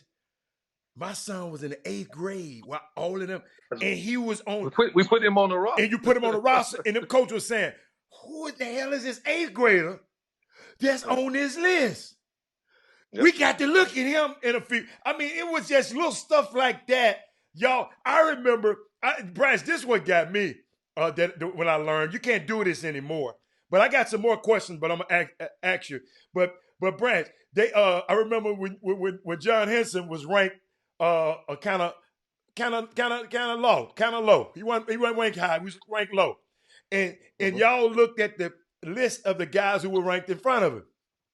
That's who we went to go play. And guess what, y'all? They said, "Hey, wherever Derek Favors is, we going. How to get us there? Wherever DeMarcus Cousins was, let's go. Wherever Ronaldo Sidney was, in other words, we wanted our best player to play against their best player, and John went and mowed every last one of them down." Ray Turner was a part of that. Yeah, Ray Turner. Boys. Yeah. And Kelly, what was Kelly's last name? Kelly's last name. It went to Pearland. Kelly. Stephen F. Austin or something. Not Stephen F. Austin. He went to No. What was his last name? What was his last name? He was from Pearland somewhere. I can't remember. Okay. Don't worry about it. But hold on. I got another question for you. I'm looking at Dad used to be real helpful in the process. Dad was very helpful. Oh, yeah. I got another one for you. Yeah. Okay. I think you answered his questions. Did you answer his question? You said he was just talking about a person running a lower level organization. Yeah, so I know that was a great question. I want to address that question. Well, address it. We kind of started talking about. Okay, all right. He asked me, should you have the responsibility of you? It's a twofold deal. Sometimes you're going to keep a kid the whole time, and sometimes you're going to lose a kid. It depends on the parents and the mindset of how attractive they feel, how much trust is involved. The overall responsibility is don't be afraid to lose a kid, because if you got the right relationship with him and you do the right things for him, I'll give you a perfect example. Samuel Williamson, one of my mentees, Big E is listening. He knows exactly what I'm talking about with Texas Impact. It was non-shoe situation. I identified Samuel Williamson in the 7th or 8th grade. And he was not involved. He actually didn't even have another NBA guy I know really well. He's a high school coach now, long time college coach stuff. He brought the kid to Snoop and I when he was young. We thought, and we said, hey, Texas Impact with TJ would be a great experience where they work and do this. They're going to play a good, solid schedule. They'll get the exposure. And he left and went his last year to over with Jermaine at what's the name of that Jermaine's team? Over at Drive Nation. That's it. Oh, Drive Nation, Jermaine. Jermaine O'Neal, right? Yeah. He went and played with Jermaine his last year because a lot of guys realize these kids now are such involved with the flash and dash of things. I mean, when I was in the business, it wasn't caught up in. We weren't dealing with screenagers and Cyril White. Exactly right. I remember when I first went to go watch the Harrison twins. I was on vacation. In between my rounds of golf, I went over to go see Winston Shepard, Andrew, and Aaron Harrison down at the Little Boy deal with the championship. And he talking about Isaiah Rusher. I see it was, he popped the names up. All the kids that came about. But I want to answer this man's question because it's a very overlooked responsibility, we'll call it. Okay. It might be stretching a little bit. As an independent operator, you should be doing everything to educate your kids. Yeah, you want to do everything to hold on to that kid. You don't want that kid to fall into a situation. So you educate the kid, but and I know this is hard for guys. I used to be a grassroots guy. I knew how to hold on to my guys. I used to help Chris Walker, one of the best at holding on to his guys. You want to do that, but you want to have such an experience with that parent and that kid that when they do go and try that, if it's not right, they're coming back. And if it's right, they're going to thrive and they're never going to forget you. That would be my answer. And I forget the man's name, but that's my hindsight. And you asked Alan Branch that in 2003. That was Melvin Dews. That was Melvin Dews. Yeah, Mr. Dews. Mr. Dews, that's only because I got the experience of birthdays and can look back. If you'd have asked me in 2003 or 2004, 2005 answer to that question, I would have had a different deal. That was a different environment too.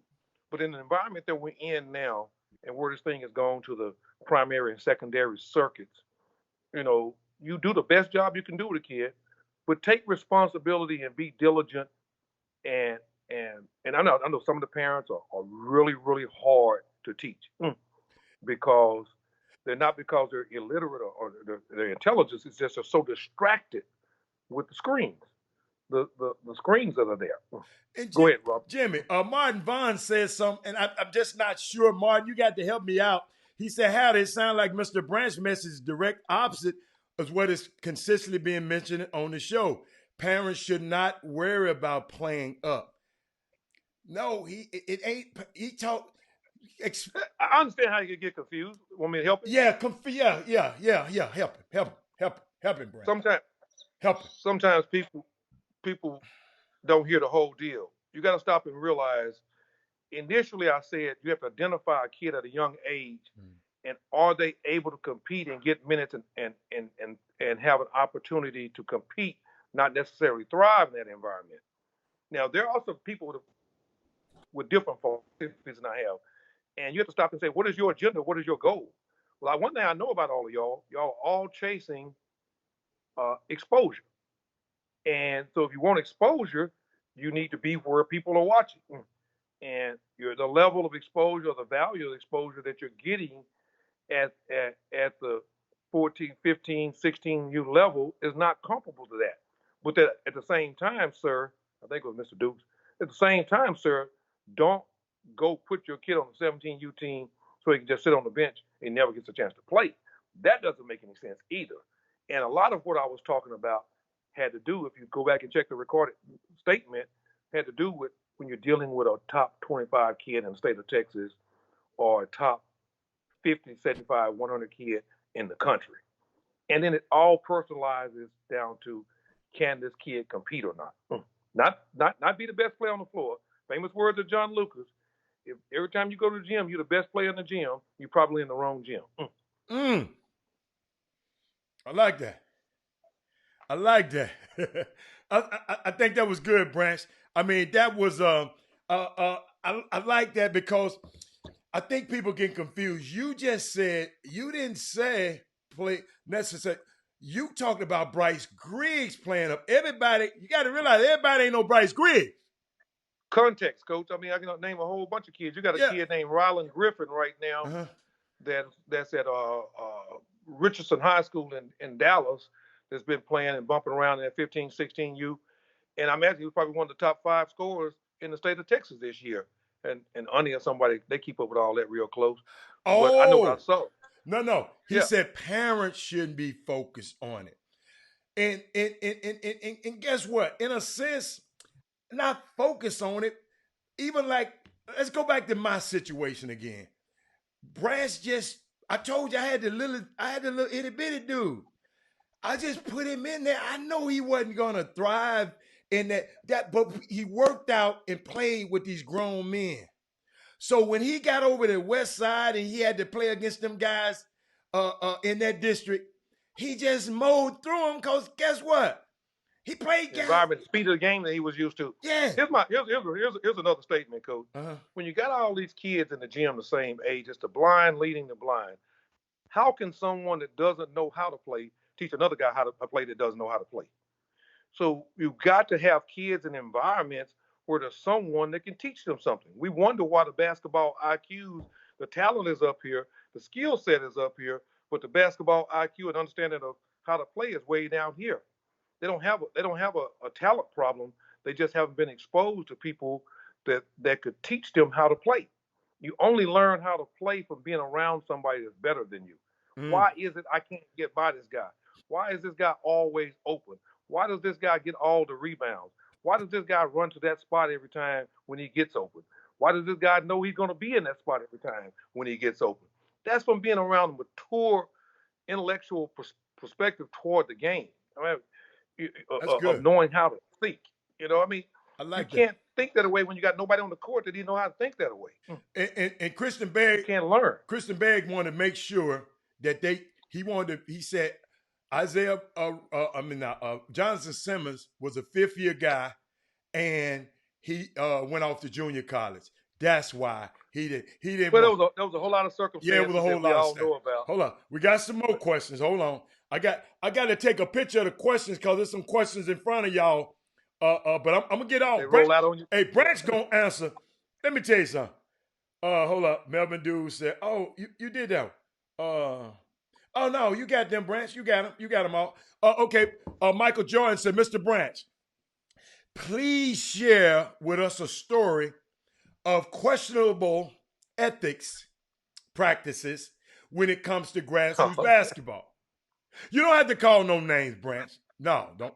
Recruiting players from other teams, parent over involvement. We got this acronym that we use. I got one. Okay. Well, we got this acronym we use on here, a Branch called PGW, Parent Gone Wild. So you can give us one of your. This is not on the Parent Gone Wild. Okay, give us one.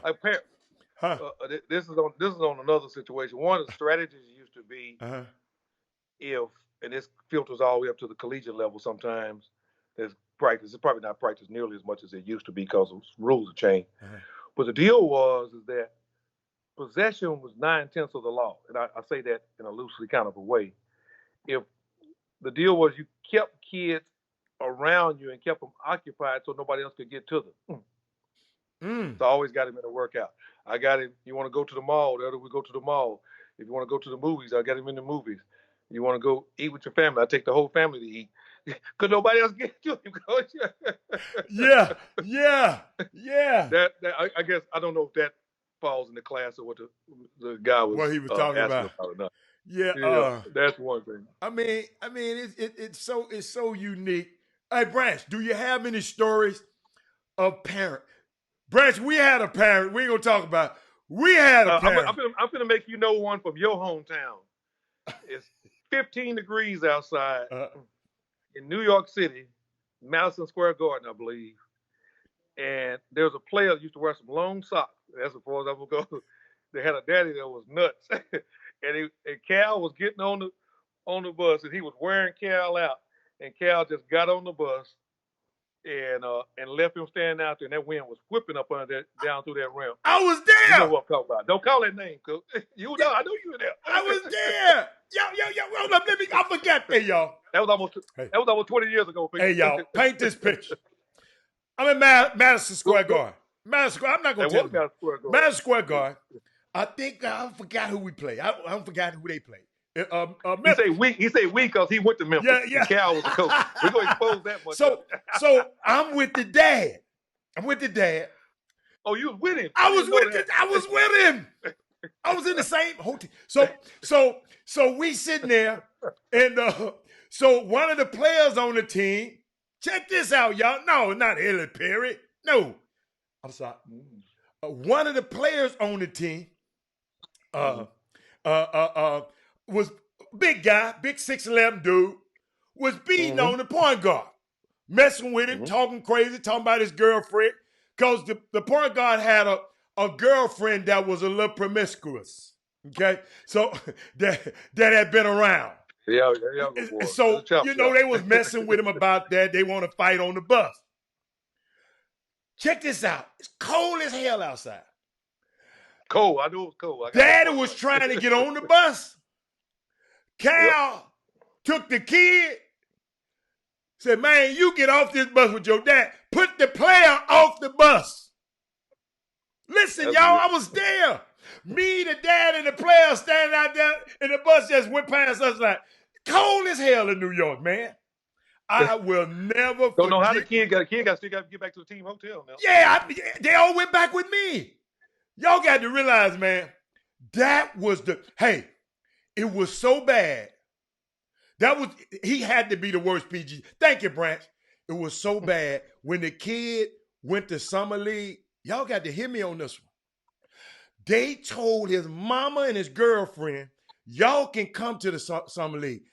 Daddy can't even get on the plane and come nowhere near Las Vegas. If he do, we're going to cut your son and send him home. He was. Let me tell you. Huh? I'm sorry. Tell you why Hatters right. I'm going to tell you why Hatters right. Great story. And I say this to the parents. so many times when NBA scouts call me, we spend about 20 to 30% of the time on the basketball, but a lot of the intel, other than outside of that, the emotional, psychological makeup of that player, is based on do we have a. I mean, I've seen even as a recent with some 2014 kids out of state of Texas, where you had some parents that actually got their minutes cut, got them benched, got them traded. We're not gonna deal with it. And they call, they ask, man, is the parent someone that you can deal with or not? Go ahead, Hattie, like you got some hot news or something.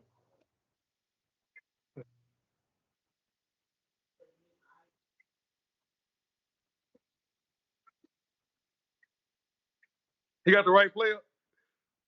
Ask me that did he figure it out because I said something about the Sox.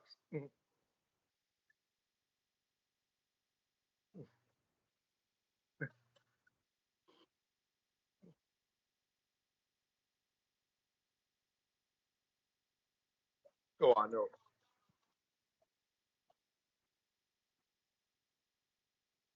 Branch, I'm sorry. I've been on mute. I'm sorry. I'm sorry. I'm sorry. Gosh, I got to be better. I'm back now, y'all. Branch. I mean, I was on mute too, then, huh? Huh? Huh? No, I mean, I was on mute too. no, huh? you wasn't mute. I was mute. Oh. I just muted my okay, mic. right.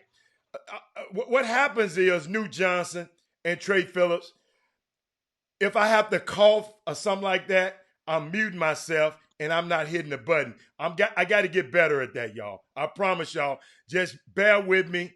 Thank you so much. And it's always a 10-second delay. So I got you. I got you. Everybody texting me, I'm mute. I'm not mute anymore, y'all. Thank you. So Branch, what I was explaining, Sterling Vaughn came on the Facebook feed and told the name of the player. If you go back through the feed, and that's all I was talking about. It was a unique thing, man. I've never seen anything like it. And you were explaining what parents, you saying when NBA teams call you, what do they say? They want to know, do we have an unreasonable parent? Because one thing I think that the biggest thing that make parents crazy and think they have more power than they have sometimes is they think there's not another comparable talent out there. And what are general managers, what are ADs, what are head coaches willing to put up with? Sometimes your kid may be that talent you're talking about. But if your presence as a family causes so much disruption that the other 12 people on the roster can't function to their level, it's not worth it. I got you. Keep going. It's not worth it. And if LeBron James, who's a super generational, all league, all world, all type kid, all player through the whole process, if his presence caused everybody else to struggle around him, he wouldn't be LeBron James. You've got to be a part of the solution and not a part of the problem. Your problems can't outweigh the solutions and the value. And I think that's what sometimes when parents lose their mind, they have such a talented player, they feel like they have the right to lose their mind because the general managers, the ADs, the head coaches, all the people making decisions are so infatuated with their talent. They're infatuated with their talent, but they're only trying to figure out, I'll give you an example. They're only trying to figure out how they're going to navigate your behavior to be able to extract some value out of your son or daughter. I'll give you a perfect example. Okay. I'll call this name. He wouldn't mind. I'm not going to call the kid's name. I'm stay away from calling kids the parents' name. I don't have time to deal with all that. Danny Manning and I was sitting there. Well, back in 2005, 2006, me and Danny was thick as thieves. We always ride, eat lunch, and watch a lot of basketball, a lot of practices and stuff. And so we were sitting at a game after we had been hanging out all day watching practices and stuff. We were sitting at a game down in Houston, Texas, or in the greater Houston area, I should say. And this dad was going nuts for the player we were there watching. I looked over there and I said, what you and Bill gonna do with that shit? He said, Brandon, when you get to the fog up in Lawrence, Kansas, with 20-some thousand people in there, we'll never even hear him. He can scream all he want to scream. If that's the worst part about it, we can deal with that, Brent. So them coaches really, so coaches really don't worry about that much? Okay, let's back up, Coach. I want you to listen to what I said now. They worry about, is it something that they can navigate or not navigate? Does it impact the program in a way that they can't navigate it and extract out the success that they're looking for in that kid's talent? So you mean trying to get on the bus and whoop some players? Dude. And he was big too. Dude, Dude, that would have been on the news. I'll never forget that, Brad. You got to realize that was at a different time. There was no social media then either. That's right. That's right. Let me see, did I have any more questions for Branch? Because I might have something else for y'all. Branch, I want to share with you. Branch, what are the college basketball coaches doing now?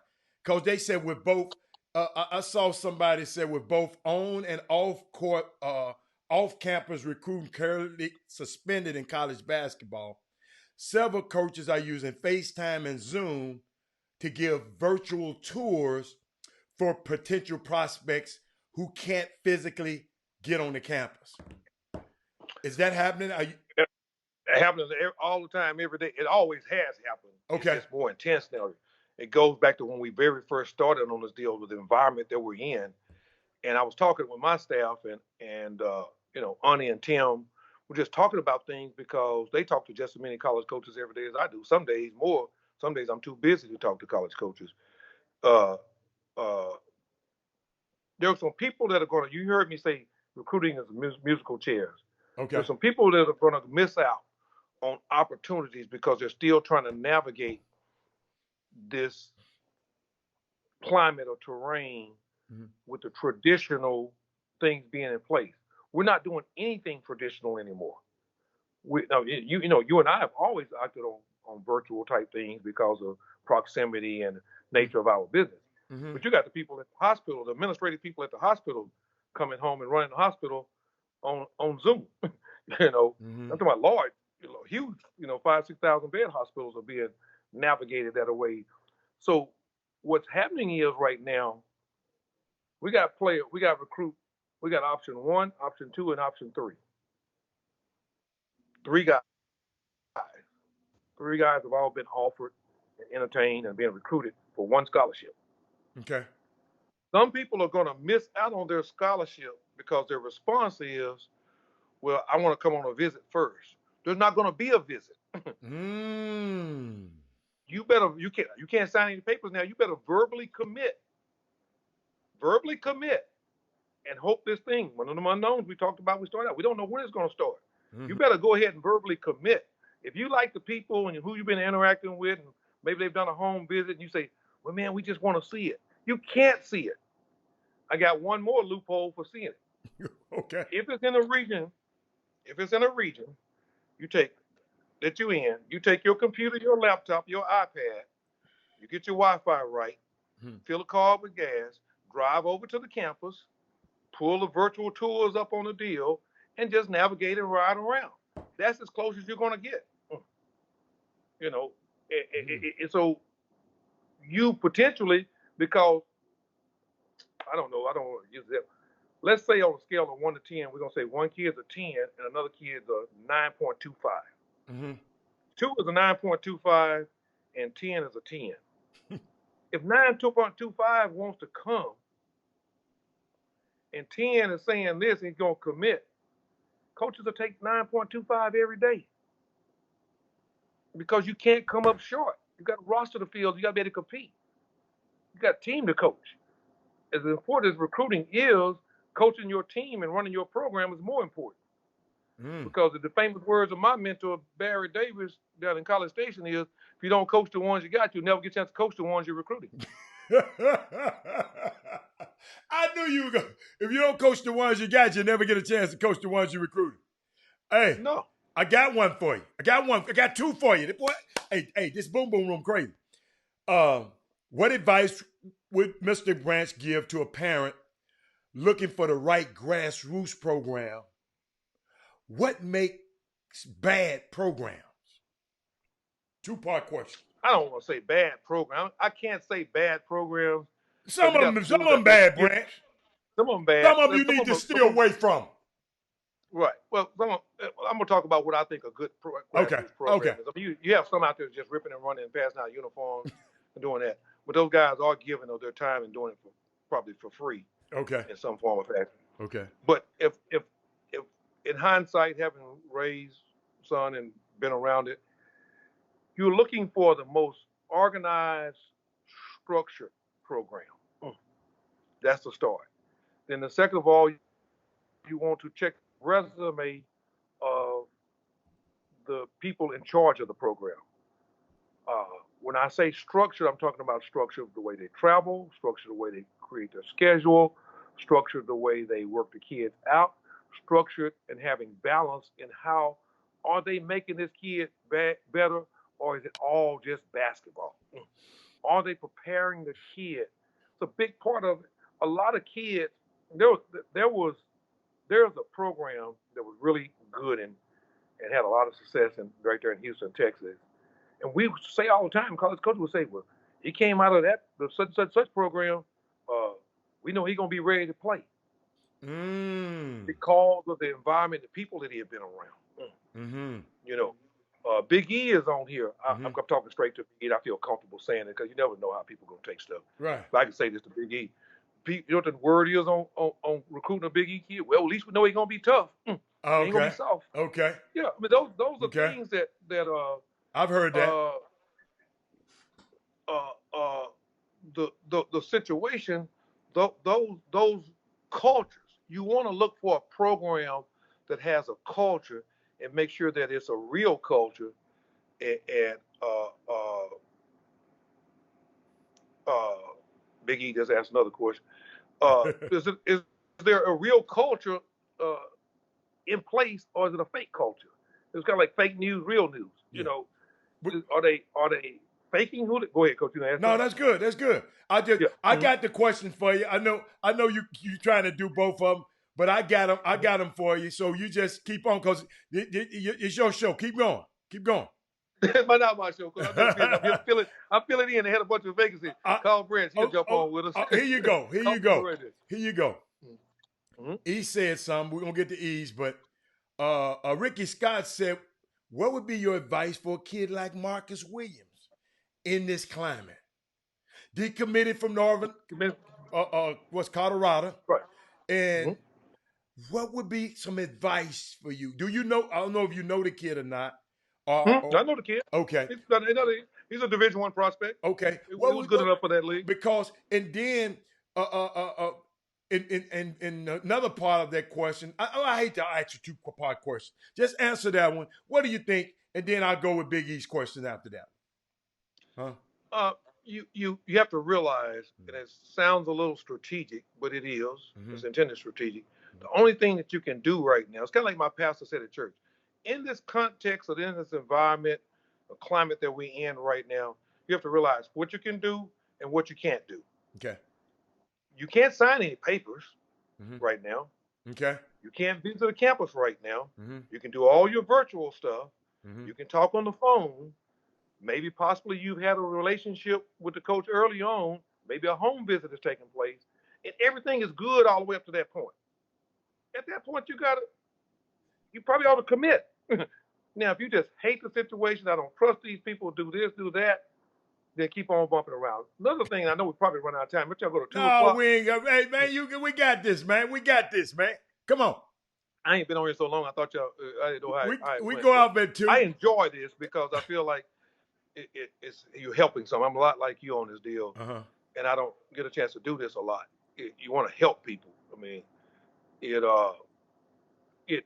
but the point is, you realize that what it is you can do. If you like, right now, my advice, if you like everything about a situation, all the way up to this point, you're totally on board, makes all the sense in the world, and you like it, and you say, well, I just want to visit. Well, you can't visit. but you can give a verbal commitment. Okay. Okay. If you go up there and the building's turned upside down, there's no air conditioning, all that, you decommit. I got you. Okay. But you're looking at it virtually because they, as a staff, they had to go ahead and sit down on these same kind of Zoom calls after they get through dealing with all them academics in one. Mm-hmm. They've got to have a recruiting meeting this afternoon. Right. If he ain't coming, and he will come, we'll take him. Let's keep it moving. And that's the reality of it. You have to be. I tell people all the time, recruiting is like musical chairs. Don't get caught without a chair. Don't get caught. The music plays. You walk around, Yeah. around. I like that. 10 people in 9 chairs. You know, and then when the music stops, they eliminate a chair and they eliminate a person. That's right. And they walk around again. You do not want to be left without a chair. I think another thing I want to throw in that Tim Littlefield talked about, Okay. we all agree on it, Texas boys basketball. All you people running around out here turning your nose up at junior college basketball and thinking that that's some kind of environment, you probably really, really need to reconsider, or your plan is not complete without that being an option. You know, Guess 30 hours of your basic collegiate education and seeing more college coaches in 1 week you've seen in your whole life is not a bad option. Let me tell you something. Rod Wells just came up. Rod, I'm going to put a pin in your question. But Alan Branch, I'm glad you said something, because just day before yesterday, I saw with a top junior college prospect that was committed to Louisville. His name is Jay Scrubb. I don't know if you ever heard of him. He entered the NFL draft. Yeah. He the number 1 rated junior college recruit. He entered his name into the draft and said he's, you know, because long time ago he had said, I'm absolutely going to Louisville. But he said, man, I'm going to hire me a lawyer. I'm going to hire me an agent. But he's a 6'6" shooting guard. They say he can shoot. Oh, he can play. They He's say, a pro, yeah. Coach. Okay. Right. We ain't got to waste our time on that one. Okay. But guys, I'll tell you what I know. The last 3 to 4 of the last 5 NBA pros to come out of Region 14 junior college I've been associated with. So I know that junior college is a viable option. I won't even go into all the other personal situations of how junior colleges work. But it's nothing. What you're trying to say is nothing to turn your nose down at. Because it's nothing. Okay. No. You actually and don't. I sometimes people don't understand words right. I'm not saying you're stupid. You're ignorant. Ignorance doesn't mean that you have a low IQ. Just mean you don't know. You don't know. Yeah. From a don't know perspective, so many people are turning their nose up at junior college and don't even realize it might be the biggest blessing they ever had. Yeah. And Rod Wells will help you, but that one's easy. I think Herb he just said, how legitimate is a verbal commitment compared to a written commitment? Verbal means nothing. It don't become official until you sign. Herb and you can get out of the sign commitment. They have wiggle room. Okay. But Big E said something back. I think somebody, it might be Big E. He said, but with this new transfer rule, no. How many transfers do you see because of this virtual thing? Guys not being able to go on these visits. Do you think the transfer thing gonna be? But you just said all it is a verbal right now.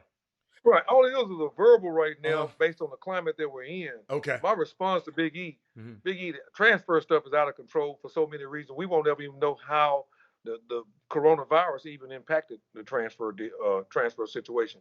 That's another reason why high school kids have no room to be filling around, because we took a poll in my meeting this morning between Arnie and Tim and myself, and we went from 40 to 60% of all the recruiting calls and questions were based on transfers. 5th-year transfers or transfers. You good? Yeah. So I mean, the point being, I guess, to answer Big E's question, we'll never know how this impacted. I was like Katrina. How many people are in Texas and played the high school basketball? DJ Augustine, the power forward that's at SMU now, They're all Katrina kids that are transplanted. So you have to look back on the post side of it and say how it really impacted it. But on the projection side, the transfer thing is so crazy right now anyway. Without this, is not. I put it this way, Big E, it's not going to make it any better. Unbelievable, Branch. Branch, man, we got about four or 5 minutes left, unless we get on another top. Branch, I mean, it's just so unique, man. I was talking to college coaches last night. I mean, I'm just thinking about the loss of the McDonald All-American Games. They had an article in the local paper this weekend. I think Adam Coleman. Great article, man. He meant Jimmy was quoted in the article. He was just talking about the title was "The Loss of the McDonald Game Hits the Houston Community Hard." You know, it was just saying even the most revered players that have played in this game, Kobe, LeBron, Michael, all those guys, they still talk about the experience of that week, and those kids won't get that opportunity to play in the McDonald's game, Branch. And No. then it talked about how Houston was also scheduled to host the NCAA South region the week before at the Toyota Center. And check it goes all the way down, Go. down to what happened in San Antonio. You had seniors that have a chance to play in the state championship game, and you can't rewind that. I mean, but that's the nature of natural disaster of pandemic type environment that we're in. Mm-hmm. We'll never forget some of this stuff that was happening to us. But we just talking about Houston right now, how it just impacted Houston. You know, we had 4 teams that went to the state championship, right? You just mentioned that. Just a few days later, after the McDonald's of the South region, they was gonna the Delmar Fieldhouse was gonna have the Jam Fest and the 3-point contest that served as an appetizer to the McDonald's game. I mean, it just was a lot of stuff. Houston was supposed to morph from a football haven. These are some of the words of Adam Coleman into a basketball-centric March and April. And the coronavirus stopped that. And and we just hope in this city of Houston, we just hope that people get some reprieve. They bring those events back. You follow me? And Jimmy had a nice quote in the magazine. I mean, in the paper. Jimmy said, we didn't get a chance to digest basketball. He said, we ate a lot of basketball this season, but this April and March of 2020, we definitely didn't get a chance to digest it. We ate it, but we did. That was a great quote. But we didn't get a chance to digest it. It's just stuck. In other words, it's just stuck in your throat. So now we're just sitting here with a stomachache as a result. I think that was a good one, Jimmy. I like that. And then he said, now we're aching right now, and ain't enough milk or magnesia in the world can cure the ache that we have if you're a fan of amateur basketball. I think that was a great one, Jimmy. I hope you watch it, but I think that was a great quote. You're probably taking a nap now. But Branch, what else going? I mean, we're gonna tie this thing up, man. What can you give my parents? Some short and quick. Some that these some of these kids are unsigned seniors in this city, and I know you told them, hey man, don't be playing around. If somebody like you, you better go and get verbal commit right now. But even the unsigned seniors, they should verbally commit now. Oh, you're going to have to verbally commit. Coach, let's go back. You can't go on a campus right now. That's right. That's right. You can't go on a campus. So I mean, it goes back to the fact that you got to do what you're able to do. We have to work. We have to work based on where we can work from at a particular time. You can't do what you can't do. You can only do what is available to you right now. And I think we're gonna see is a mad rush, and we're making our plans to be able to execute our events with lots of statistics and analytics to be able to promote players. Man, we don't know where we're going to be on this thing. Man, dudes are going to be, in August potentially making decisions, and July deep. Whenever we get back to a point, you better be ready. You better be ready to have compiled and composed and done everything you can do to bring as much exposure as you can.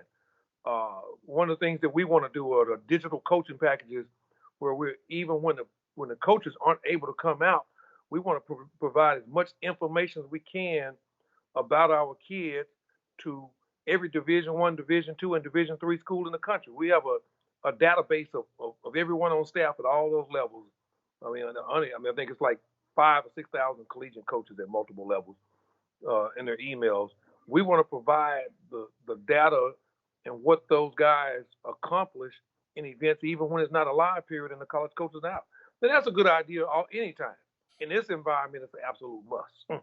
Okay, one more. We'll give him one more, Branch. What advice would Mr. Branch give a player that isn't a D1, but parents are too financially stable to get funding from a D2 or D3?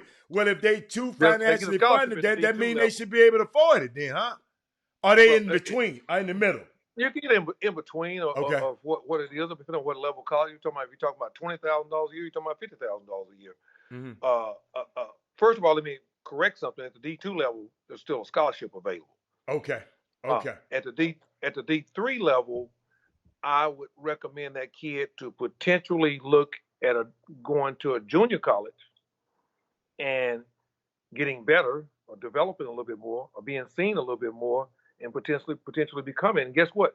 He's going to get 2 years if he's good enough. He's going to get 2 years of paid for. So 60 to 70 hours of his academic curriculum is 4 to 5 years to graduate with a degree, a bachelor's degree is going to get half of it done. So that's one way you can navigate it. Mm-hmm. Another way you can navigate it is through, like you said, the financial aid and says you can look for all the scholarships. Right. And the best thing that you can be in basketball is poor, talented, and smart. If you do 3 things right there, you can really change your family's life. You're going to have an opportunity through the vehicle of basketball. So it helps to be poor. It helps to be poor. It helps to be a hell of a student. To be able to get free, in other words, to get free of stuff. Yeah. It's all right to have some money too now. Well, you got to know you got to spend your money if you got some. Okay. All right. Yeah, what you got it for? Spend it. It ain't no good if you don't spend it. Hey, Cynthia Guillory just got on here talking about who is that man with that new look. He been had this Paul Bunyan looking look. Cynthia, you just ain't seen him. Hey, that's why I brought him on the show. He thought I was bringing him on here. I want everybody to see his new look. Hey, Brent, look at it, Brent. I'm getting that with you, though. Boy, I tell you, that thing started growing out in January. Boy, it was whiter and whiter and whiter. And I leaned over. I said, all my hair on my head is still black. So I haven't gone all the way down that road. Okay. But, just is what it is. Alfio Beasley said he just want to recognize you for having college coaches at the state game in Dallas. It's on film in his legacy IG page. Alfio Beasley said that. Yeah. And Kevin Framer, let me tell you something. I've been on a show with Jimmy. Jimmy for 4 years, talking to Jimmy on this show. I'm allowed to call him Jimmy if it's just a slip of the tongue. I'm sure you probably slip up. Said that? Yeah, he said, I'm sure you probably slip up a lot of times over there on your job, and ain't nobody said nothing to you about it because it's not televised. I'm not offended by it. Everybody out there knows I'm the easiest going guy in the world. No, but I'm just so used to. He ain't gonna offend me by college. Yeah, I know it is. I was with Snoop all them years doing a show. Yeah, I mean, people have no idea how connected you become when you do these type of platforms. Of course, man. And all the communication and interaction. Yeah, Snoop Johnson, I did this for 30-something months. And day in and day out. You're just around people. All the time. That's one of the reasons we say coach a lot. so we don't make that mistake in the Coach, we business that ride we in. coaches down. Yeah, but Jim Yeah. ain't no coach. I can't call him no coach. But Yeah, Jimmy was trying to coach a little bit when he was over there with his first cousin. They had a GM, group. was he actually coaching? Was he actually coaching? Jimmy was coaching. He was coaching. He was coaching. he was standing where the coach was supposed to stand. the kids thought he was the coach. Hey, Branch, I remember y'all had me around there trying to coach one time. I said, no, I can't do this. Y'all stuck me in a trap up there in Arkansas one time, and I swore I wasn't never coach again. That's right. You was part of that trick bag I went into. We playing Jeremy Lamb and all them dudes. I wasn't trying New to. York Gaucho. Yeah, had me up there, man. Looked up, kid looked around, and Terrell Henderson done come up missing. I'm driving the van with my wife, and another dude driving the van behind me. Some little minivan drove all the way to Little Rock, Arkansas. It was the first year of the Real Deal on the Rock. We did Real Deal on the Hill. I didn't go with y'all on that trip. I didn't go. You didn't want to face the music. I was up there. Had the whole operation. Had a Terrell call me back about middle way through tournament. Everything going all right. me and Curtis Knight had that duty. Yeah. You know what though? One of my greatest trips, my fondest trips, and I had a couple of them, but the one we went to Arizona and played in that was a tremendous deal. Great golf. Oh my goodness. Man, Lou Olson and what was the name of that? What was the name of that event? Cactus Classic. The Cactus Classic. That was one of my favorite events. Them folks really took care of us at them events. But you don't know the uniqueness of that event. I'm gonna throw this out there real quick. Okay. You got to realize that you didn't feed the kids. You didn't have to deal with any transportation. Once you got there, they had the hotel room and they had a shuttle going back and forth when it was time for your team to go and play. And then we were at the University of Arizona there in Tucson. And I got a chance to play golf with a guy named Jim Story. You have to Google and figure it out. Played some of the best golf I ever played in my life back out there too. So it was a great trip. Raymond Penn. I remember Jimmy. Oh man, what's his name? Coach. My God, John Urey. We were there. He had his group there too. I remember the kid Wilson kid. I was sitting on the bench. First met him. He had just lost his mother in the middle of that tournament. He's still the NBA player now. Played at Marquette.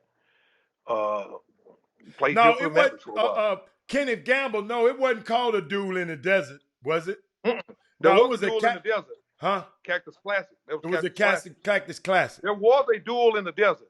That's the first time I saw Marcus Smart play well. Right. Oh, okay. But, I got another one for you, Branch.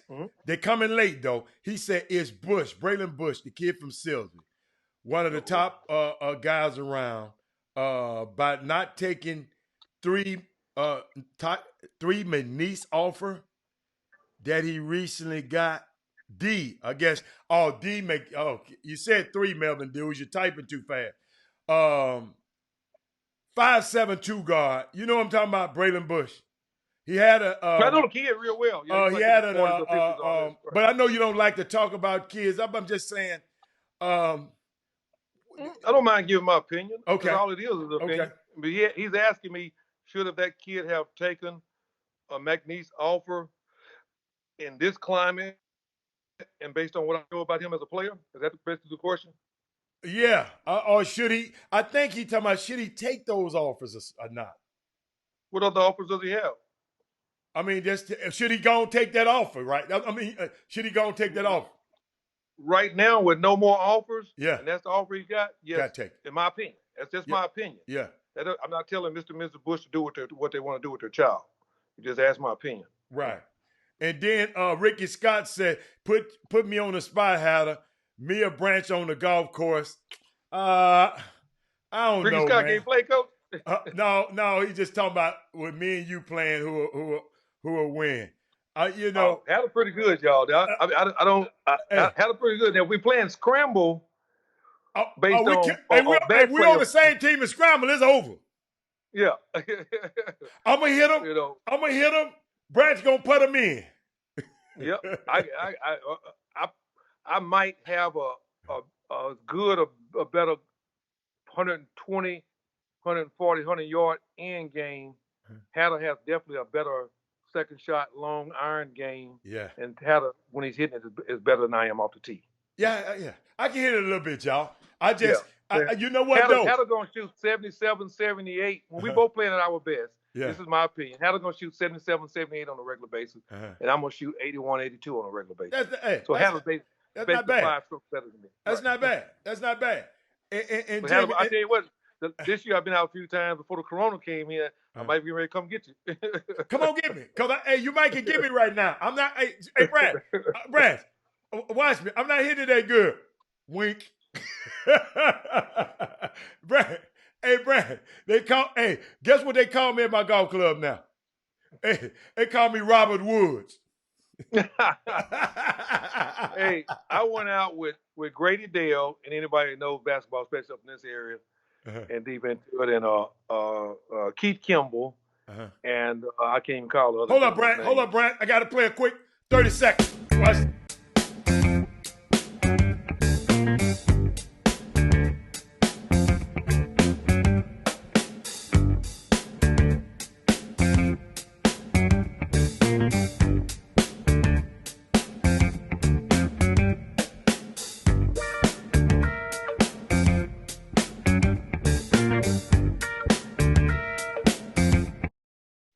Yeah, now we get into Branch. Now, what you say? You went and played golf where? And did what?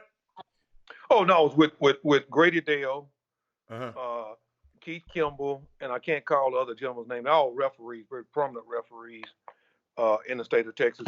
Keith Kimball actually did the Final Four game last year. It was going to be a Final Four game again this year. And but when the game was coming around, hit some shots, Coach. Hit a series of shots. I had a stretch of 5 holes that was probably somewhere between 1 or 2 under there, maybe about 6 holes. Yeah. Wow. And that's the best. And that's what people don't understand. We got a lot of golfers on the air now. Brian Jolly. Shannon Bowes. Well, I know that guy. Who was that? That's not the kid. That's not the kid's dad down there. If you're the kid's dad that's down at Colleen Ellison, Shamir Bowes. Oh, you know who he is. You got one. Yeah. But Branch, is that who he is? I don't know. Shannon. Because you know I am about good players now. That's matter of fact, I know how to look that up. Oh, you on my device? I can't even look it up. You got my device tied up, Coach. Yeah, I got on. Yeah, Branch. But I appreciate you, man. And this baby Friday, we gave him a few more minutes overtime. But I just appreciate you, man. No, man, you know what, y'all made me in a very difficult time. Y'all gave me a chance to. I had a chance to feel good for a minute with all the stress and everything going in this environment. I haven't laughed like this and done this kind of deal, and other than a few other hanging out, I enjoyed it. Let's put it. Well, you got to come back whenever Jim is out. Whenever Jim is out, because I can't have both of y'all. I won't be able to say nothing. So whenever Jimmy's out, yeah, I'm gonna bring you back. You're gonna be my go-to. And then I'm gonna show you how. We're gonna go early. I'm gonna show you how to center yourself in the screen, and I'm gonna have your lighting right and everything. You got to understand. I'm gonna have your lighting. You called me about 30 minutes ago. I know it. Don't. Yeah. I went and cancel out some stuff. I haven't even had nothing to eat since breakfast. But guess what? We're gonna be able to go eat. But we're gonna what Jimmy said. We're gonna yabba dabba do this thing, and we're gonna slide down Dino's back, and we will see y'all on Monday. Jimmy will be back on Monday, and go have fun, be safe, man. And let me tell you something, Branch. I don't tell people the social distancing no more. I don't like that word. I want you to just physically distance yourself from people. Don't ever socially unconnect. We're not made as human beings. We are made to be connected socially. So that's some of that. That's that devil's trick. I like that, Heather. Yeah, yeah. That's that trick of that guy on the other side of this fight. We're not going. You can physically, but I want you to talk to me. I want you to be always socially connected to me. Okay? So guess what? Branch, man, Melvin Dew say, I love to see black men giving other black men advice and help out you. Hey, I tell you, that man, Jimmy Hicks and Terrell Henderson, I learned so much. That's why when Jimmy's not here, I want this guy. Man, they helped me. I had the greatest, Branch. I had the greatest high school and recruiting experience that any dad can ever have. And that's what I want for every one of you dads out there, man. Understand, I knew what I had. I wasn't around here talking about, Branch, man, you got to get me to Kentucky. Oh, it's bust. I got to go down there with the Twins. Hell no. I wasn't doing that. I wasn't doing that, parents. Because you remember what I said? If you came on late, I said, I looked at my son's habits. I looked at my son's talents. I've been around professional athletes all my life. And I looked, and my son's habits didn't line up with Penny Hardaway's habits. My son's habits didn't line up with Rashard Lewis' habits. He was a talented kid. If you don't believe me, Google him. Google him. He's talented. Some people say he should have pursued the NBA, but they looked at him when he was on the court. I looked at him when he wasn't on the court. And Branch, and y'all, you helped me with that. I told you, man, I want my son to go to Harvard. Yep. I want him to go to Harvard. But guess what? Tommy Amaker had who? Chasen Randall, the guy who just played for the Golden State Warriors, and he had to go back over to China to start up the China League. So that's all I wanted to. Oh, they telling you about Shannon. Shannon is Shamir's father, Branch. Yeah. Okay, Good they player. talking to you now. Good player, So, Mr. Rose. I have a lot of respect for your son. yeah. I hate to see him get hurt down the stretch there, and then all of this environment here. But I'm here for any support. And his name came up very strong in our meeting this morning. That's Hope good. he's getting well. I'll be reaching out to you. See that? Thank you, Branch. See, I didn't know that was going to happen today. But thank you, everybody. I've been thinking about that guy and his family, man, for a minute, man, because he got hurt, played really well on that Friday night, Saturday in the regional championship game. Right. He limped the whole game. And then see him, I didn't talk to him. He cried after that loss and all the emotions that go. I mean, I understand as a kid, when you play your last high school game, it's your last high school game. What school, Branch?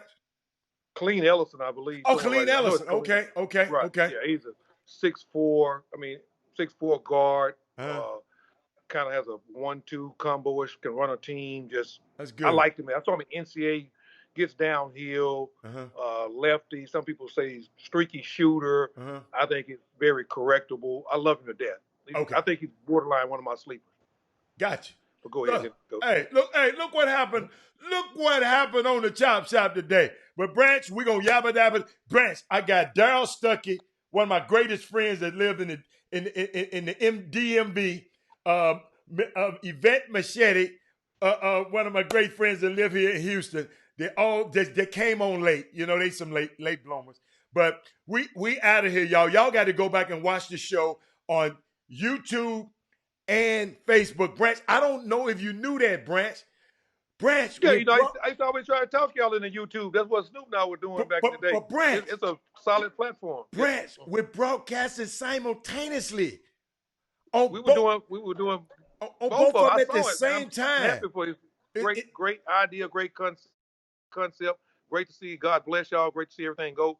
Hit me on social media. Me and my team of guys are Honor Your Money and Tim Littlefield and all of my crew. We will retweet it. Glad for y'all to have us there. You got me here. You have them here. And so anything that we can do to help so it pushes along. And let me know, man, when I get some time. Right now we have a lot of time. But I want to explain. I want to give Ani and Tim. See, I didn't know about Tim. Hey, Tim Littlefield, Robert Hatter, how you doing, man? Hey, you're building an empire up there, Branch. It used to just be you, but boy, you're building a team of young. Let me tell you something. That Ani, man, Ani. Like, every time I look around, he popping. It must be two Anis. 3 years in the business, almost to the day, is how long he's been in it. And you ask any college coach in the company, it's phenomenal to become a great evaluator. Colin Campbell had a natural knack for it. Snoop Johnson really, really good. Tim got a tremendous collegiate and high school coaching career in his resume and works at it. I mean, it's good to have guys that you can trust. Okay, gotcha. I will go with them over my opinion if they got a bigger body of work than I have. Right. So Okay. I mean, they're great guys. Yeah. Great Man, I guys. love them guys, man. I can't wait to meet Tim. Tim, I haven't met you yet, but I guess I will meet you soon. But we're going to yabba dabba do this thing and slide down Dino's back, and we will see y'all Monday. Jimmy will be back Monday. I love y'all. Chop shop. Be safe out there.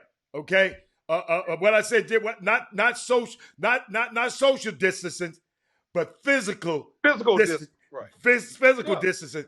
Hey, be socially It's a virtual connected world, out there. man. Huh?